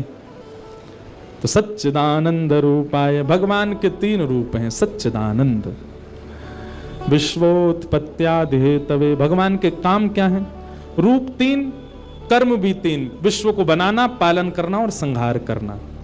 तापत्रय विनाशाय, तीन प्रकार के तापों का उपशमन करने वाले, ऐसे श्री कृष्णाय वयम नमः, श्री कृष्ण को हम बारंबार प्रणाम करते हैं। इस प्रकार भागवत जी में प्रथम श्लोक महात्म में ठाकुर जी को वंदन किया गया। आज महात्म है, मतलब कथा क्यों सुनी जाती है, उसका महत्व क्या है, बहुत सावधानी से सुनिएगा। हम आप मानवों के कल्याण के लिए श्रीमद् भागवत की रचना हुई। भागवत जी कई रूपों में हमें पुष्ट करती हैं। उन्हीं भावों को बताते हुए आगे के सत्र में बताते हैं, आगे के प्रसंग में बताते हैं कि एक बार नारद जी महाराज भ्रमण करते करते बद्रीनाथ गए, और बद्रीनाथ में उनको भगवान का प्रथम अवतार मिला। भगवान के प्रथम अवतार कौन है बताओ? 24 अवतारों के सबको पता है, 24 अवतार हैं, दशावतार हैं। प्रथम अवतार कौन सा है भगवान का? सनक, सनंदन, सनातन, सनत कुमार। इनको हम पूरा नाम, चार छोटे छोटे बालक हैं, छोटे छोटे भाई हैं, सब जानते ही होंगे। इनको हम सनत कुमार कहते हैं। क्या कहते हैं? सनत कुमार। ये भगवान के प्रथम अवतार। क्योंकि ब्रह्मा जी ने जब मानव बनाए तो सबसे पहले सनत कुमारों को बनाया, इसलिए सनत कुमारों को भगवान की उपाधि दे दी। ये कौन है? बोले परमात्मा हैं। तो ये आज भी बद्रीनाथ में विराजते हैं सनत कुमार, तपस्वियों को दर्शन होता है। तो नारद जी महाराज बद्रीनाथ गए, और बद्रीनाथ में सनत कुमारों ने जैसे नारद जी को देखा, तो नारद जी का मुख देख करके सनत कुमार बोले कि आप बड़े दुखी लग रहे हो, बड़े पीड़ा में लग रहे हो, क्या बात है? तब नारद जी ने अपना कष्ट बताया। अहम तुम पृथ्वीं यातो ज्ञात्वा सर्वोत्तमामिति पुष्करं च प्रयागं च काशी गोदावरी तथा। नारद जी महाराज बोले, हे सनत कुमार, मैं देवलोक से पृथ्वी पर आया ये जानकर के कि पृथ्वी तो बहुत अच्छी है। बहुत सावधानी से सुनना। जैसे जो लोग विदेश जाते रहते हैं ना, वो विदेश ना जाने वालों के आगे विदेश का ही गुण गाते रहते हैं। अमेरिका ऐसा है, लंदन ऐसा है, ऑस्ट्रेलिया ऐसा है, विदेश का ही यश सुनाते रहते हैं। पर हमने एक चीज अनुभव करके देखी, और भी कोई विदेश जाने वाला उसने भी किया होगा, जितना उसका बखान किया जाता है वहां पहुंच करके उसका 0.1% भी नहीं होता, वैसा बिल्कुल भी नहीं होता। लेकिन वृंदावन के लिए उल्टा है। वृंदावन का आप जितना बखान सुनोगे, जितनी महिमा सुनोगे, जितनी प्रशंसा सुनोगे, पहुंच करके उससे 100 गुना ज्यादा है। वृंदावन का विपरीत है।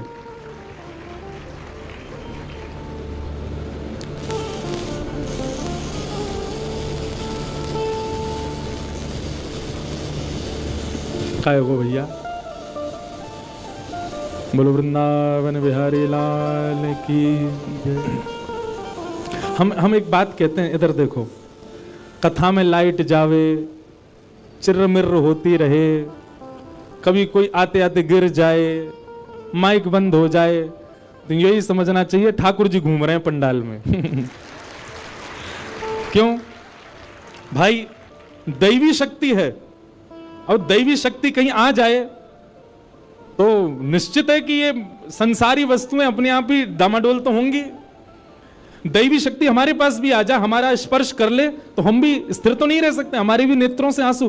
कई लोग पूछते हैं बहुत आंसू आते ठाकुर जी को देखते, यही समझना चाहिए ठाकुर जी छू रहे हैं आपको, इसलिए आ रहे हैं आंसू। लेकिन संसार के लिए रोवे वारे इनकी नहीं है ये बात। 31 सेक्टर वाली छोड़ के चली गई, रो रहे हैं ठाकुर जी ने छुआ है मुझको। नहीं नहीं, ठाकुर जी ने नहीं छुआ है। ठाकुर जी ने छुआ ये कब जानो, जब वे वजह वृंदावन को याद करके स्वयं भगवान बताते हैं।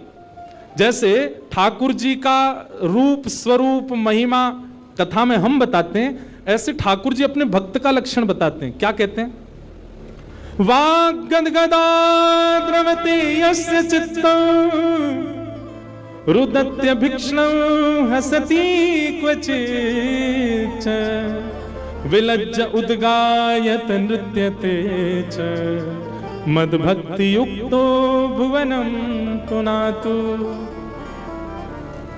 ठाकुर जी कहते हैं, बोले बैठे बैठे मेरी कथा सुनते सुनते जिसका कंठ भर आता हो, मेरे भक्त के लक्षण क्या है भगवान बता रहे हैं। मेरी कथा सुनते सुनते जिसका गला भर आता हो, नेत्रों से अविरल अश्रुधार गिरने लग जाती हो, और अश्रुधार गिरते गिरते गला भरे भरे तभी मेरी कोई मधुर लीला सुन के रुदन करते करते हंसने लग जाता हो, और वही लीला सुनते सुनते चरम स्थिति में आकर के भुजा उठा करके उन्माद नृत्य करता हो, कभी हंसने लग जाए कभी रोने लग जाए, भुजा उठा करके बिना चिंता किए कौन क्या कहेगा मेरे संकीर्तन में नृत्य करने लग जाए।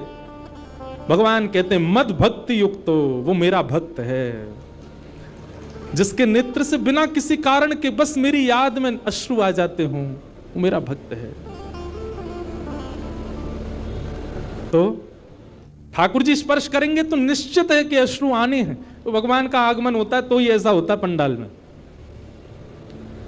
तुम क्या बता रहे थे कि जिस प्रकार आप विदेश की बहुत प्रशंसा सुनते हैं, पर जब आप वहां जाएंगे तो आपको अनुभव होगा कि जो सुना था वैसा कुछ भी नहीं है, बिल्कुल विपरीत है। ठीक वैसे ही देवलोक में पृथ्वी की बहुत महिमा गाई जाती है।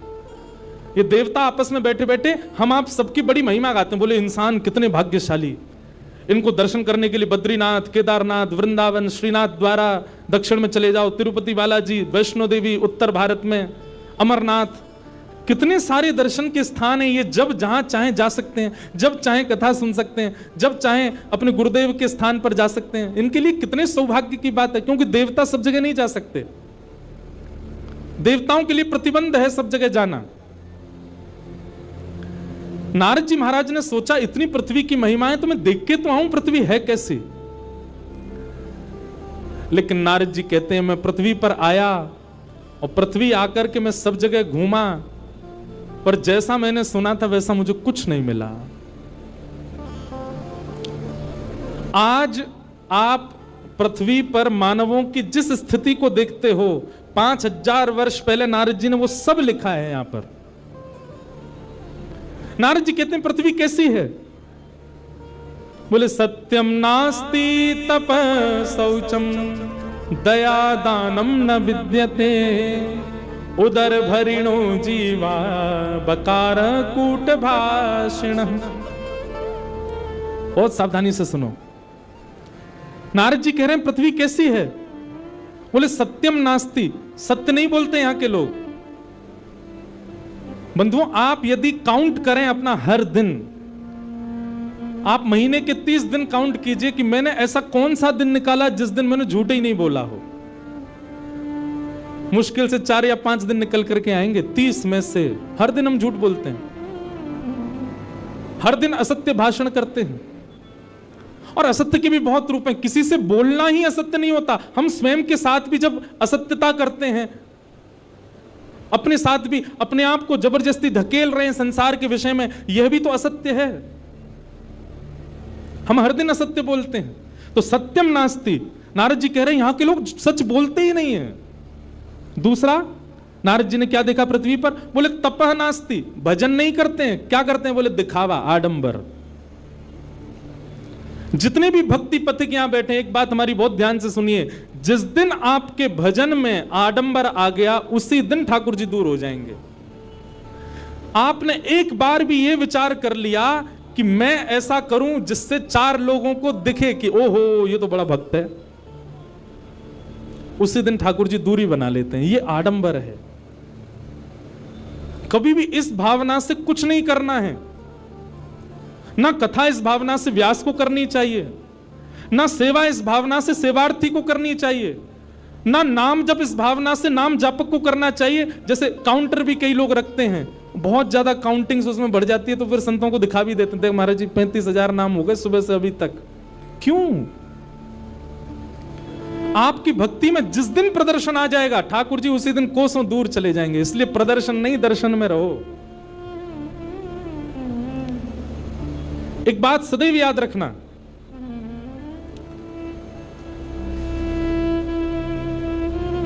धन और विद्या जितनी बांटोगे उतनी बढ़ेगी।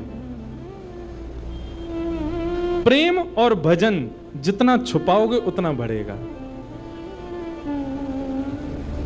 विद्या का यदि आपने विस्तारीकरण नहीं किया, बांटा नहीं, तो विद्या आपकी खराब हो जाएगी। ऐसी धन, बहुत धन हो जाए और आप उसको जमा करते जाओ, कहीं दो मत, तो धन भी खराब हो जाएगा। कैसे खराब होगा? आपके परिवार की मति बिगाड़ देगा, वो गलत जगह पर उसको खर्च करने लग जाएंगे। प्रेम और भजन ये भी छुपा के करना चाहिए। प्रेम का ढिंडोरा पीट दिया, निश्चित है कि प्रेम आपका नष्ट हो जाएगा। ऐसी भजन यदि आपने दिखा दिया कि आप क्या करते हैं, कितना करते हैं, कैसे करते हैं, तो आपका भजन भी नष्ट हो जाएगा। इसलिए इन 2 चीजों को गुप्त रखना है, प्रेम और भजन।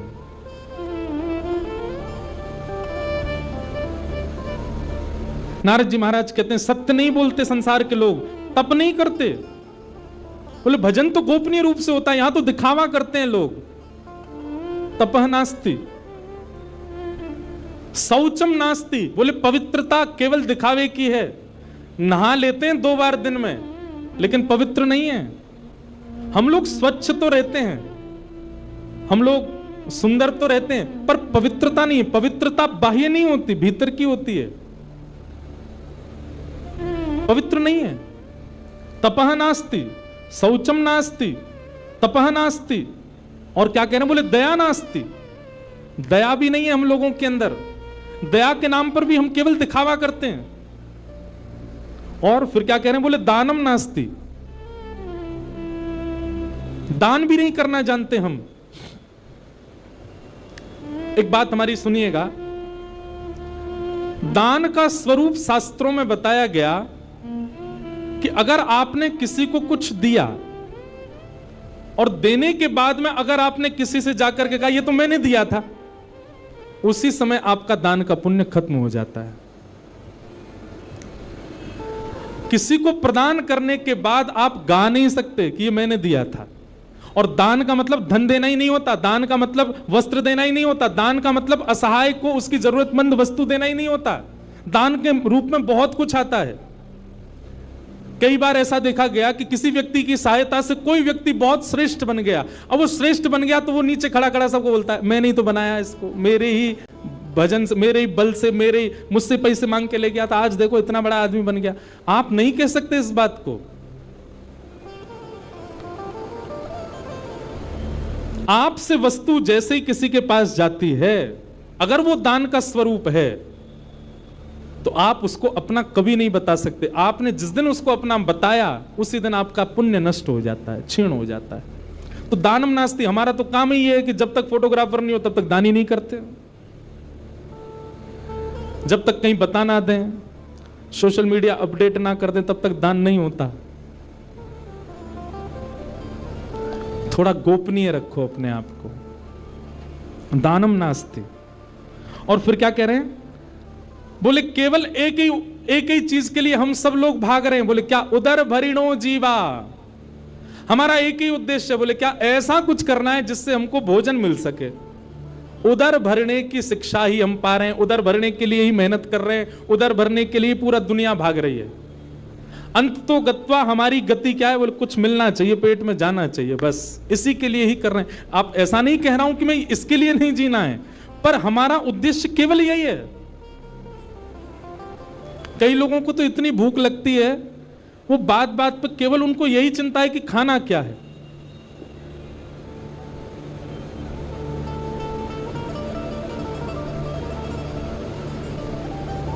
उदर भरिणो जीवा। नारद जी कह रहे हैं पृथ्वी के लोग ऐसे हैं। कैसे हैं? बोले उदर भरिणो जीवा। और फिर कैसे? बोले बरा का कूट भाषण। केवल दिखावे में अच्छा बोलते हैं, अंदर से सामने वाले का बुरा ही चाह रहे हैं। बस दिखावे में बोल रहे हैं कि आप अच्छे रहो, आपका ये काम बने, आपकी बिटिया बढ़िया रहे, आपके पुत्र बढ़िया रहे, पर भीतर से सब आपका अनिहित ही चाहते हैं। और नारद जी ने बहुत कुछ वर्णन किया। और क्या कहते हैं? बोले पाखंड निरता संतो विरक्ता सपरिग्रह तरुणी प्रभुता गे शाल को बुद्धिदायक। देखो, सत्य कड़वा होता है और कई लोगों को अच्छा भी नहीं लगता, पर यह सत्य है। हमको सत्य बोलना होता है तो हम मंच से ही बोल देते हैं। यहां सब सार्वजनिक सुन लेते हैं ना लोग। अब एकांत में कोई मिले तब नहीं बोलता मैं। क्या बात कह रहे हैं? तो कहते हैं पाखंड निरता संतो। बोले साधु संत सन्यासी विरक्त, ये भी संत इसलिए बने ताकि उसके रूप में आके पाखंड कर सकें। सबके लिए ऐसी बात नहीं कही जा रही है, पर अधिकतर परसेंटेज ज्यादा उन लोगों की है जिन्होंने भेष धारण किया है केवल। वास्तविक में वो संत नहीं है, वास्तविक में उनके मन में भाव नहीं है। और विरक्ता सा परिग्रह है, तो विरक्त, सब चीज से छूटे हुए, पर कहीं ना कहीं उनके मन में भी परिग्रह की इच्छा होती है, परिवार बसाने की इच्छा होती है। और क्या कह रहे हैं? बोले तरुणी प्रभुता गे है। घर में किसकी चलती है? बोले पत्नी की चलती है। तरुणी प्रभुता गे है। माता पिता नहीं, बड़े बुजुर्ग नहीं, पर विवाह हो जाए तो पत्नी ही सर्वस्व है। तरुणी प्रभुता गे है शाल को बुद्धिदायक। बड़े भैया की बात नहीं मानेंगे, छोटे भाई की बात नहीं मानेंगे, पर साले साहब यदि कुछ कह दें तो वो हमारे लिए सिरोधार्य है। शाल को बुद्धिदायक।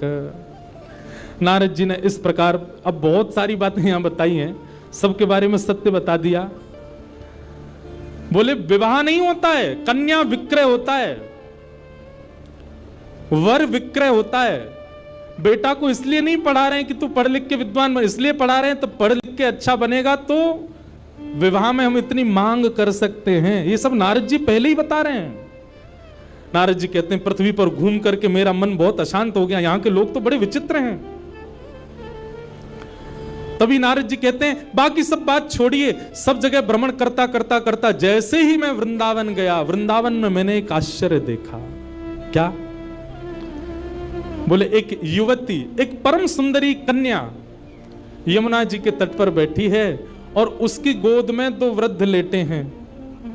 उस कन्या से मैंने जब पूछा कि तुम कौन हो, तो उसने अपना परिचय दिया कि मैं भक्ति हूं, और मेरी गोद में जो ये दो वृद्ध हैं ये दोनों ज्ञान और वैराग्य, ये मेरे पुत्र हैं। मैंने उसको पूछा तुम युवा हो और तुम्हारे पुत्र वृद्ध, ये कैसे हो सकता है? तब उसने बताया, बोले संसार के लोग भक्ति करते हैं पर ज्ञान और वैराग्य शून्य रहते हैं। भैया हमारी प्रार्थना है, केवल भक्ति मार्ग में आ जाना अच्छी बात है, पर भक्ति के दो पुत्र हैं ज्ञान और वैराग्य, उनके बिना यदि आप भक्ति मार्ग में जाओगे तो आप कभी ना कभी फिसल सकते हो, कभी ना कभी रुकावट आ सकती है। और ज्ञान और वैराग्य इतने कठिन मार्ग नहीं है, ज्ञान और वैराग्य इतने बड़े कठिन नहीं है जितना आपको लगते हैं। ज्ञान का मतलब बहुत स्पष्ट है, सही और गलत की पहचान को ही ज्ञान कहते हैं। ज्ञान का मतलब बहुत नॉलेज ले लेना नहीं होता, बस सही और गलत क्या है इतना विवेक बुद्धि आ जाना, इसी को ज्ञान कहते हैं। और वैराग्य का मतलब सब छोड़ देना नहीं होता, वैराग्य का मतलब सबसे विरक्त हो जाना नहीं होता, वैराग्य का मतलब सबके बीच रहते हुए भी उसके प्रति आसक्ति ना होना, उसको वैराग्य कहते हैं। हम कथा वक्ता हैं, हम सब जगह जाते हैं, हर प्रकार के लोगों से मिलते हैं, हर प्रकार की वस्तु, हर प्रकार का भोग हमारे सामने आता है, पर उसके प्रति इच्छा ना होना, इसी को वैराग्य कहते हैं। विदेश भी जाते हैं, सब जगह घूमते हैं, जो एक भोगी व्यक्ति, संसारी व्यक्ति कर सकता है वो सब हमारे सामने भी प्रस्तुत होता है, पर सामने प्रस्तुत होते हुए भी उसको ना करना, यही वैराग्य है। सूरदास जी की पंक्ति में हर कथा में गाता हूं, तजोरे मन हरि विमुखन को संग, जाके संग कुमति उपजत है, जाके संग कुमति उपजत है, पड़त भजन में भंग, हाँ पड़त भजन में भंग, तजोरे मन हरि विमुखन को संग, तजोरे मन हरि विमुखन को संग। उन सब भावों का, उन सब वस्तुओं का त्याग करना है जिनसे ठाकुर जी की भक्ति कम होती है। प्याज और लहसुन खाना पाप नहीं है, आपको नरक नहीं जाना पड़ेगा उसके बदले, पर अगर आपके चित्त में प्रेम भक्ति है और आप इन तामसी वस्तुओं का यदि बहुत सेवन करते हैं तो प्रेम लक्षणा भक्ति कम हो जाएगी। आपके मन में त्याग की स्थिति है, आप बहुत जल्दी डिटैच हो जाते हैं चीजों से, लेकिन आप तामसी वस्तुओं का सेवन करते हैं तो आपके डिटैचमेंट की जो स्थिति है वो नष्ट होती चली जाएगी। साधक स्थिति, भक्त स्थिति हमारी कम होती है इन सब वस्तुओं के सेवन, इसलिए उसको मना किया गया। वो सब भाव वर्ज्य बताए गए हैं भक्ति मार्ग में जिनसे ठाकुर जी की प्रेम लक्षणा भक्ति कम होती हो, इसलिए उन्हीं भावों में। हम पैंट पहन के क्यों नहीं करते कथा, हम टी शर्ट पहन के क्यों नहीं आते कथा में, बगलबंदी क्यों पहनते हैं, धोती ही क्यों पहनते हैं। ठाकुर जी की प्रसादी बनाने वाले को भी हम यही क्यों कह रहे हैं कि धोती पहन के बनाओ। हम आप लोगों से भी क्यों निवेदन कर रहे हैं कि कम से कम तिलक लगाओ, कंठी माला गले में धारण करो। ये वैष्णव वेश धारण करने से भी आपका संग सुधरता है, आपका मन सुधरता है, आपकी भावना शुद्ध होती है, तामसिकता से आप बचते हो, इसलिए बहुत जरूरी है ये सब। तो वैराग्य का मतलब सब छोड़ देना नहीं होता, वैराग्य का मतलब सबके बीच रहते हुए भी उसके प्रति आसक्ति ना होना, इसको वैराग्य कहते हैं। ये भक्ति के दो पुत्र हैं, ज्ञान और वैराग्य। जब तक ये चित्त में नहीं आएंगे भक्ति महारानी प्रसन्न नहीं रह सकती, इसलिए इन दोनों को चित्त में धारण करो। नारद जी महाराज ने देखा कि ज्ञान और वैराग्य दोनों वृद्ध हो गए, तो नारद जी महाराज ने प्रयास किया कि ज्ञान और वैराग्य को युवा कैसे किया जाए। संतों से पूछा लेकिन कोई भी इसका प्रमाणित उत्तर नहीं दे पाए। तब नारद जी महाराज आज सनत कुमारों से पूछते हैं कि भक्ति के पुत्र ज्ञान और वैराग्य युवा कैसे होंगे, कृपा करके मुझे बताओ। बहुत सावधानी से सुनना, भक्ति हम सबके चित्त में है पर ज्ञान वैराग्य पुत्र नहीं है हमारे पास। भक्ति के पुत्र वो कैसे आएंगे, उसी का उपाय यहां पर सनत कुमार बता रहे हैं। और सनत कुमार कहते हैं ज्ञान वैराग्य की पुष्टता के लिए, ज्ञान वैराग्य के लिए, युवावस्था के लिए क्या करना है। सत्कर्म सूचको नूनम ज्ञान यज्ञ स्मृतो बुधई श्रीमद् भागवतालाप सतु गीत सुखादि। बोले भक्ति के सहित ज्ञान और वैराग्य को यदि चित्त में युवान करना है तो भागवत की कथा सुनो, श्रीमद् भागवत की सप्ताह कथा को ध्यान पूर्वक एक एक शब्द को श्रवण करो। सप्ताह पूर्ण होते क्या होगा, आपके चित्त में भक्ति के पुत्र ज्ञान और वैराग्य दोनों युवा हो जाएंगे, विवेक बुद्धि जागृत हो जाएगी, सही गलत में पहचान अपने आप प्रकट हो जाएगी, अपने आप डिटैच होना शुरू कर दोगे। देखिए, डिटैचमेंट का मतलब केवल किसी वस्तु, व्यंजन, व्यक्ति से दूर हो जाना नहीं होता। डिटैचमेंट का मतलब और क्या होता है, विरक्ति का मतलब और क्या होता है, आपके घर में कुछ ऐसी वारदात हो गई, भगवान ना करे कुछ हो, ऐसा कुछ हो गया जिसके कारण आप बहुत विचलित हो गए।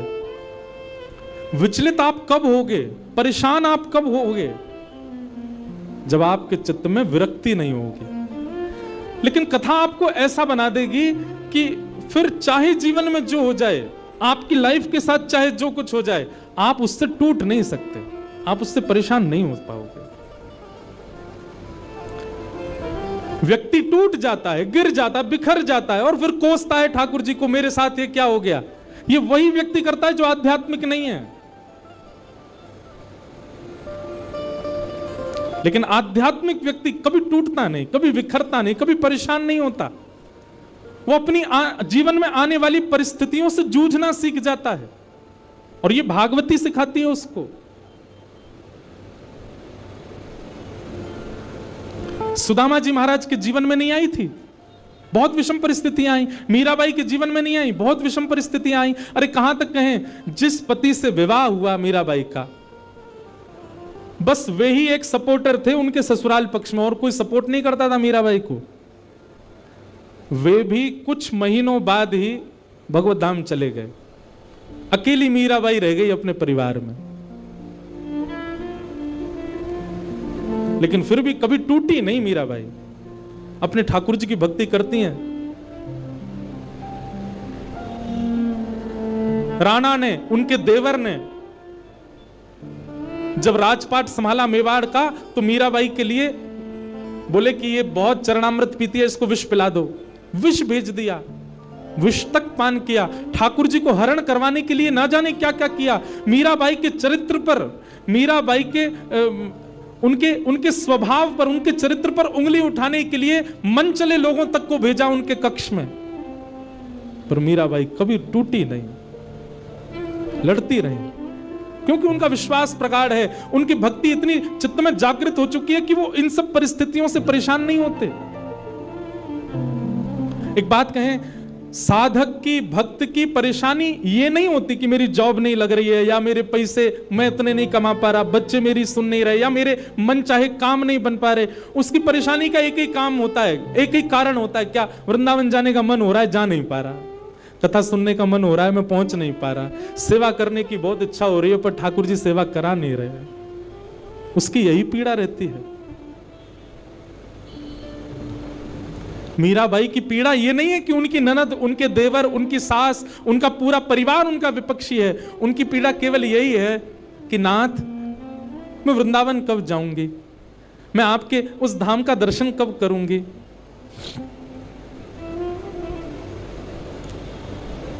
कथा आपको ऐसा बना देती है कि फिर संसारी आने वाली पीड़ाएं आपको अनुभव नहीं होती हैं। आपकी पीड़ा का कारण केवल ठाकुर जी हो जाते हैं कि ठाकुर जी क्यों नहीं मिल रहे हैं। पीड़ा केवल यह है।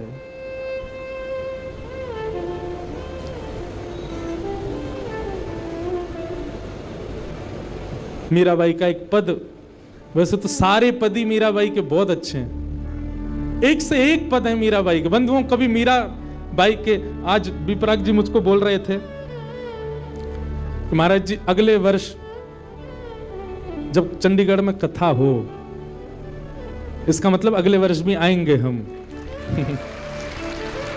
तो आपका भाव था महाराज जी, अगले वर्ष जब कथा हो तो आप मीरा चरित्र सुनाइएगा। मीराबाई का चरित्र, अब उन्होंने कहा है, बाकी तो हमारे लाल जी की इच्छा, क्या कहेंगे तो ठाकुर जी जाने। मीराबाई के बड़े सुंदर सुंदर पद हैं। मीराबाई कहती हैं, उनको कोई आके कहता तुम्हारे देवर इतना कष्ट देते हैं, तुम्हारी ननद इतना कष्ट देती है, छोड़ के चले जाओ ना इस परिवार को। मीराबाई कहती नहीं, जब तक कोई गुरुजन आज्ञा नहीं कर देंगे तब तक नहीं जाऊंगी। सहती रही मीराबाई। फिर एक दिन गोस्वामी तुलसीदास जी ने जब उनको आज्ञा की, जाके ही न राम वैदेही तजियता ही कोटि वैरिसम यद्यपि परम स्नेही। वो कितना भी स्नेही क्यों ना हो, यदि उसके चित्त में ठाकुर जी नहीं है तो उसका त्याग कर दो। जब गोस्वामी तुलसीदास जी ने पत्र लिख करके मीराबाई को भेजा, तब मीराबाई ने अपने गिरधर गोपाल को उठाया, तब घर छोड़ करके अपने ससुराल को छोड़ के फिर वृंदावन आई। तब तक छोड़ा नहीं। मीराबाई से कोई कहता इतनी पीड़ा आपको देते हैं, आपको पीड़ा नहीं होती? मीराबाई कहती हैं, पल पल पिय को रूप निहारूं, निरख निरख सुख पाती। पल पल पिय को रूप निहारूं, निरख निरख सुख पाती। मीराबाई कहती है पीड़ा तो देते हैं, पर जैसे ही पीड़ा आती है ना, तो पीड़ा आने पर मुझको लगता है कि ये मेरे साथ ऐसा क्यों कर रहे हैं। पर उसी समय मैं अपने लाल जी को जब देखती हूं तो लाल जी को देख करके लगता है मुझ पे चाहे जितनी पीड़ा आ जाए, ये तो मेरा साथ नहीं छोड़ रहे ना, ये मेरे संगी हैं। तो जब वे लोग पीड़ा देते हैं तो पीड़ा होती है, पर मैं तब लाल जी को देख रही तो लाल जी को देख करके मेरी पीड़ा दूर हो जाती है। आहा, यह संसार सकल जग झूठा, झूठा कुलरा नाता। यह संसार सकल जग झूठा, झूठा कुलरा नाता। इनकी पीड़ा मुझे कहां लग सकती? झूठे लोग हैं ये, इनसे मेरा कोई संबंध नहीं है। साचे एक राधा रमण जो मेरे साथ हैं, मुझे पीड़ा क्यों होगी? यह संसार सकल जग झूठा, झूठा कुलरा नाता। यह संसार सकल जग झूठा, झूठा कुलरा नाता। मीरा के प्रभु गिरधर नागर, मीरा के प्रभु गिरधर नागर। सांचे केवल मेरे नाथ हैं। मीरा के प्रभु नटवर नागर, मीरा के प्रभु नटवर नागर।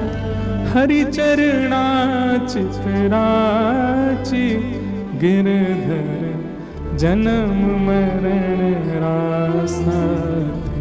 गिरधर जन्म रासा।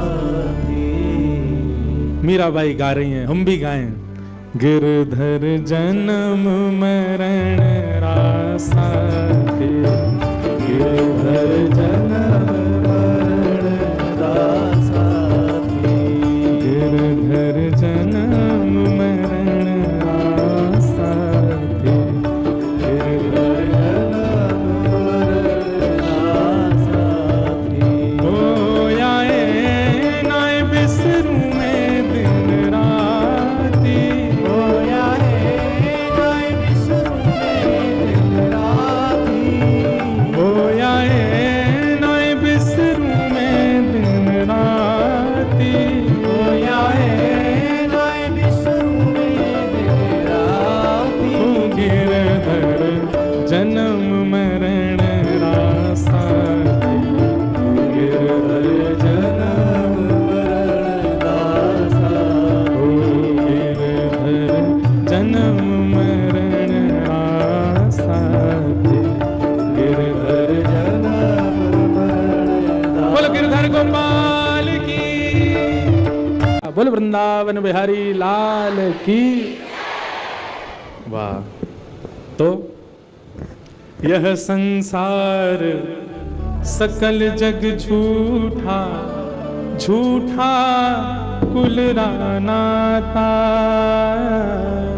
यह संसार सकल जग झूठा, झूठा कुलरा नाता। मीरा के प्रभु गिरधर नागर, मीरा मीरा के प्रभु गिरधर नागर हरि चरणा चितराची गिरधर जन्म मरण रासा थी गिरधर जन्म मरण रासा। तो मीराबाई की सब विपरीत परिस्थिति थी, पर मीराबाई ने किसी का त्याग नहीं किया। जब किसी संत की आज्ञा हो गई तो सब छोड़ दिया। तो कथा जो है हमको कैसा बनाती है कि फिर संसार के अर्थ तो आएंगे जीवन में, लेकिन आपको अनुभव नहीं होगा उनका। अभी संसारी व्यक्ति का स्वरूप कैसा होता है कि दाल में नमक नहीं है तो वो एक ही रोटी खाएगा फिर। लेकिन आध्यात्मिक व्यक्ति का स्वरूप कैसा हो जाता है कि जैसा बना है इतना मिल जाए कि हमसे भजन ना छूटे, वो पाई लेगा। आध्यात्मिक व्यक्ति व्यवस्थाएं नहीं देखता। फिर आध्यात्मिक व्यक्ति को यह लगता है कि चाहे जैसा हो ठीक है, सब में हम राम राम तो भज पाएंगे, हम ठाकुर जी को स्मरण तो कर पाएंगे, जैसी है ठीक है, हमको स्वीकार है। वर्सेटाइल बनाती है कथा आपको। और क्षमा कीजिएगा, ऐसे कथा सुन सुन के नहीं बन पा रहे हो तो आप कथा सुन नहीं रहे हो, टाइम वेस्ट करते हो आकर के। कथा सुन करके तो ऐसे हो जाओ सहज, चाहे जैसी स्थिति जैसी परिस्थिति, संसार में जैसे लोग, जीवन में जितने आर्त विपत्ति पीड़ा कष्ट, आप प्रसन्न ही रहो, आप अपने समभाव में रहो। कोई दिक्कत आपको दिखनी नहीं चाहिए, होनी नहीं चाहिए। और छोटी छोटी बात पर सिर चढ़ जाता है आपका। ठाकुर जी मन में विचार करेंगे जाते मैं कैसे मिलूं, जो नेक नेक सी बात पे तो या को मूड चढ़ जाए, और मेरो तो स्वभाव है खेलना, और मैंने कहीं जाके या तो नेक खेल कर दियो सोई रोने लगेगा। अब देखो गोविंद दास जी एक अष्ट सखाओं में एक सखा हुए गोविंद दास, देखो यहाँ अष्ट सखा भी बैठे हैं, पीछे दिख रहे हैं ना, ठाकुर जी के बगल में 1 2 3 4 सखा यहाँ बैठे हैं, 4 सखा इधर बैठे हैं। तो गोविंद दास जी एक गोविंद दास सखा हुए ठाकुर जी के। अब ऐसी लीला है कि पढ़े लिखे लोग तो इस लीला को सुनकर के बोलेंगे बताओ ऐसा भी होता है, पर वास्तविकता यही है। तो गोविंद दास जी ठाकुर जी उनके साथ खेलते थे। गुसाई जी तो आरती करते श्रीनाथ जी की, और सामने बैठे गोविंद दास को देख करके ठाकुर जी अपने सहन चलाते।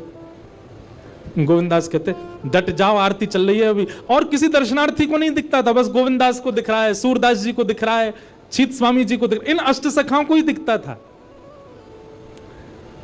महाराज ऐसी ऐसी लीला गोविंद दास जी के संग करते। गुसाई जी श्रृंगार कर रहे हैं ठाकुर जी का, तो श्रृंगार में मोतियों की लड़ पहना रहे हैं। अब गुसाई जी तो श्रृंगार करते करते इधर उधर कहीं गए, सामने बैठे गोविंद दास पद गा रहे हैं। आज ठाकुर जी की पीतांबर अति सोहे, गले में वैजंती माला अति सोहे, सिर पर मुकुट अति सोहे। ठाकुर जी यहां मोती उठा रहे हैं, मोती उठा करके गोविंद दास पे मार रहे हैं। गोविंद दास के सिर पे महाराज गुम्माटा उठ गया। गुम्माटा समझते हैं, कभी कभी सिर में जोर से लग जाए तो ऐसे उठ जाता है ना, गोविंद दास का सिर में गुम्माटा उठ गया। तो गोविंद दास पद गाते गाते देखी ठाकुर जी मोती मार रहे हैं, ऊपर से ठाकुर जी ऐसे सिंह दिखा रहे हैं। ये लीला गोविंद दास को दिख रही है, बाकियों को ठाकुर जी ऐसे ही दिख रहे हैं। तो गोविंद दास बोले अच्छा तो बताऊं, रुक जा। मोती उठा करके ठाकुर जी पे मारा। अब ठाकुर जी पे जैसे मारने लगे, इतने में गुसाई जी आया तो गुसाई जी में लग गया वो। गुसाई जी बोले गोविंद दास जी क्या कर रहे हो तू, हैं ठाकुर जी मोती मार रहे हो। गोविंद दास से हाथ धर के गए, देखो गुम्माटो उठ गो मेरो, तुम्हारो लाला मारे तब कोई बात नहीं, या समझा लो पहले बहुत मारे हमें। ऐसे ठाकुर जी लीला करते थे। गोसाई जी गोविंद दास को हृदय से लगाते, गोविंद दास तू कितना भाग्यशाली, लाला खेले तेरे संग में। दोपहर में हमारे ब्रजमंडल में सारे मंदिर बंद हो जाते हैं 12-1 बजे। उसका भाव यह कि ठाकुर जी गैया चराने गए हैं। अब तो दोपहर के समय जैसे मंदिर बंद होते, ठाकुर जी महाराज फेंटा कस के आ जाते, ए गोविंदा चल खेलवे चल रहे हैं। ठाकुर जी गोविंद दास के संग खेलने जाते। एक दिन ठाकुर जी बोले गोविंदा तू घोड़ा बन जा, मैं तेरे ऊपर बैठ के डोलूंगा। गोविंद दास जी घोड़ा बन गए। घोड़ा बन के ठाकुर जी ऊपर बैठ गए, और गोविंद दास की 2 पौनी बना दी ऐसी, और 2 पौनी इनको ऐसे पकड़ पकड़ के ठाकुर जी चला रहे हैं। और ठाकुर जी तो खेलें भैया, कछु भी कर सकें, इसलिए भैया ज्यादा नखरेबाज यदि हो तो ये बात लिख लियो, ठाकुर जी ना मिलवे वाले आप हैं, नेक्से से नमक पे मिर्ची पे नींबू पे ये घर में अधर कर दियो महाराज, ऊधम मचा दियो, ऐसी नहीं चलो रात भर सोए नहीं। इतने अव्यवस्थित यदि हो तो यूं समझ लियो ठाकुर जी नहीं मिलेंगे आपको। क्योंकि ठाकुर जी तो व्यवस्था छीनते हैं, उल्टा करते हैं ठाकुर जी। गोविंदास के ऊपर बैठ गए और उसको चलाने लगे। अब चलते चलते गोविंदास रुक गए और ठाकुर जी बोले, ए गोविंदा चल, ए मेरे घोड़ा चल। गोविंदास जी बोले, जय जय जय जय नेक उतर जाओ। ठाकुर जी बोले, काय को? गोविंदास जी बोले, लघु शंका लगी है, नेक मुझे जानो है, नेक उतर जाओ। ठाकुर जी बोले, ऐसी बात कर रहा हो गोविंदा, हैं? कोई घुड़सवार घोड़ा पे बैठ के घूमे और घोड़ा को लघु शंका आवे तो वो का यूं के भैया नेक उतर जा, मैं लघु शंका करके आऊं, फिर बैठी हो मेरे ऊपर। गोविंदास जी बोले, तो कहा आज्ञा? बोले, आज्ञा वो ये जो कह रहा हूं, जैसे घोड़ा बिना आज्ञा लिए अपने व्यक्ति को ऊपर बैठा के सब काम कर ले, वैसे तू कर ले। तो गोविंदास जी ऐसे घोड़ा बन करके चल रहे हैं, ठाकुर जी ऊपर बैठे हैं और सब कर आए काम। अब इतने में ही कोई व्यक्ति वहां से जा रहा था। अब उस व्यक्ति को ठाकुर जी नहीं दिख रहे हैं, उसको गोविंदास चलते चलते दिख रहे हैं। उसने जब देखा, अरे राम राम राम राम जी, गोविंदास ये क्या कर रहा है? हैं? घोड़ा बन के चल रहा है, वस्त्रों में ही सब कर रहा है।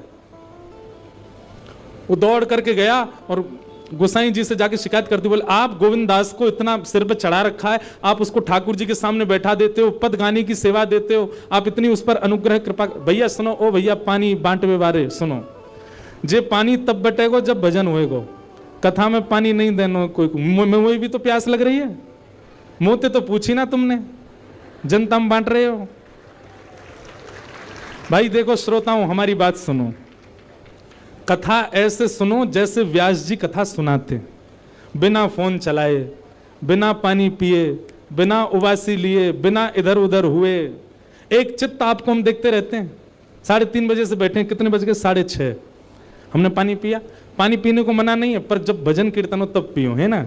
अब जिन जिन पर मिल गया वो डुकुस लो, पी लो और जिनको नहीं मिला वो पद का प्रतीक्षा करो, पद आवे तब ही पानी बांटनो है। ठीक है भैया, पानी वाले भैया सबरे बैठ जाओ। बोलो वृंदावन बिहारी लाल की। मैंने कि हम लीला सुना रहे हैं, जे सबरे इधर उधर क्या कर रहे हैं बताओ। तो महाराज किसी व्यक्ति ने गोविंदास जी को ऐसे देख लिया, ओहो जो तो ऐसे ही डोल रहा है और चलते फिरते ही कर रहा है।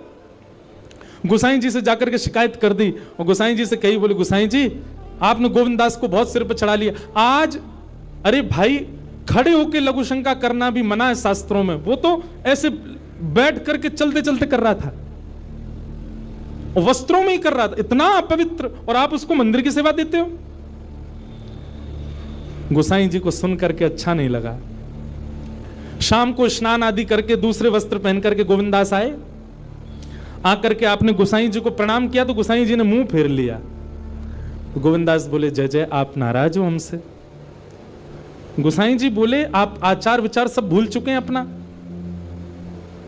आप इस प्रकार से आज कुछ कर रहे थे, मुझे लोगों ने बताया आकर के। गोविंदास जी बोले, आपकी बात है जाए तो मैं बोलूं? बोला हाँ बोलो। बोले, मोते मत कहो, अपने लाला को समझाओ। जय हट करके बैठे, जय जिद करे, कहां करूं, कहां तक समझाऊं जाकू मैं? आज मुझको घोड़ा बना लिया और घोड़ा बना के मेरे 2 पौनी बना के ऐसे ऐसे चला रहे मुझे। तब मैंने इनसे कहीं जय जने को उतर जाओ, मैंने एक लघु शंका कर आऊं, स्नान कर आऊं, फिर बैठ जाइयो। तो मुझे बोले, घोड़ा कभी आज्ञा ले, तू तो मेरा घोड़ा है, ऐसे कर ले। इनकी आज्ञा सो मैंने कियो, मैंने अपनी इच्छा सो नहीं, क्यों नहीं, मैं क्यों करूंगा ऐसा। गोविंदास जी की बात सुनकर के गोसाई विठलनाथ जी इतने भावुक हो गए, इतने भावुक हो गए। उस दिन गोसाई जी ने नियम बना दिया, सबको बोल दिया, बोले सुनो, आज के बाद गोविंदास कुछ भी करे इसकी शिकायत हमसे मत करना। क्यों? गोविंदास अपनी इच्छा से कुछ नहीं करता, जय जय कराते हैं उससे, ठाकुर जी कराते हैं उससे, इसलिए गोविंदास की। तो ये कथा हमने क्यों सुनाई आपको? ये कथा हमने उन लोगों को सुनाई है जिनके नखरे बहुत हैं, जो देहाभिमान शून्य नहीं है, जिनका देह इतना अभिमानी हो चुका है कि उस देह के अकॉर्डिंग यदि कुछ ना मिले तो वो विचलित हो जाते हैं। उस देह के हिसाब की अगर कोई वस्तु ना मिले तो वो ऐसे हो जाते हैं, मतलब लड़ लेंगे किसी से, कुछ भी कर देते हैं। इतना ज्यादा देहाभिमानी व्यक्ति यदि हो गया, ठाकुर जी उसको नहीं मिल सकते। घर में जो बने प्रेम से पाले, जैसी व्यवस्था मिले प्रेम से सह ले, जैसा व्यक्ति मिले, जैसा व्यवहार मिले, जैसा आपके साथ होवे, सबको स्वीकार कर लेवे। ठाकुर जी वास्तव में ठाकुर जी विपरीत स्थिति देख के आपको चेक करते हैं कि ये अब विचलित होगा कि नहीं। हमारा विचलन ठाकुर जी को संकेत कर देता है कि हम उनके योग्य नहीं हैं। इसलिए भैया परीक्षा आने पर सिर पकड़ के वही बालक बैठता है जो पढ़ता नहीं है, लेकिन जो पढ़ा लिखा बालक होता है, अच्छे से जिसने अध्ययन किया, वो तुरंत कलम उठा के लिखना शुरू कर देता है। ऐसे आध्यात्मिक व्यक्ति है। आध्यात्मिक व्यक्ति कथाओं में जाकर के सत्संग सुनकर के वो इतना देहाभिमान शून्य हो चुका है कि जीवन में आने वाली विपरीत अवस्था रूपी परीक्षा उसको देख करके वो सिर पे हाथ नहीं धरता, परेशान नहीं होता, उसका हल करता है, उससे निवृत्त होता है। इसलिए कथा सुनने के बाद कथा ने आपको स्वीकार किया, इसका एक प्रमाण यह है कि फिर आपके साथ जो हो आप उसमें विचलित नहीं होइएगा।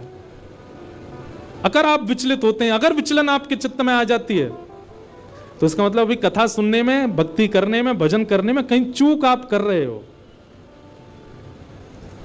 सूरदास जी का एक बहुत अच्छा पद है, पूरा मुझे अभी याद नहीं, मैंने एक दिन सुनाऊंगा, एक पंक्ति सुना दूं। सूरदास जी कहते हैं, जैसे राखो तैसे रहूं, जैसे राखो तैसे रहूं, जानत हो सुख दुख सब जन के। आप सब जानते हो ठाकुर जी, मैं अपने आप क्यों बताऊं आपको कि मुझे क्या दीजिए क्या मत दीजिए।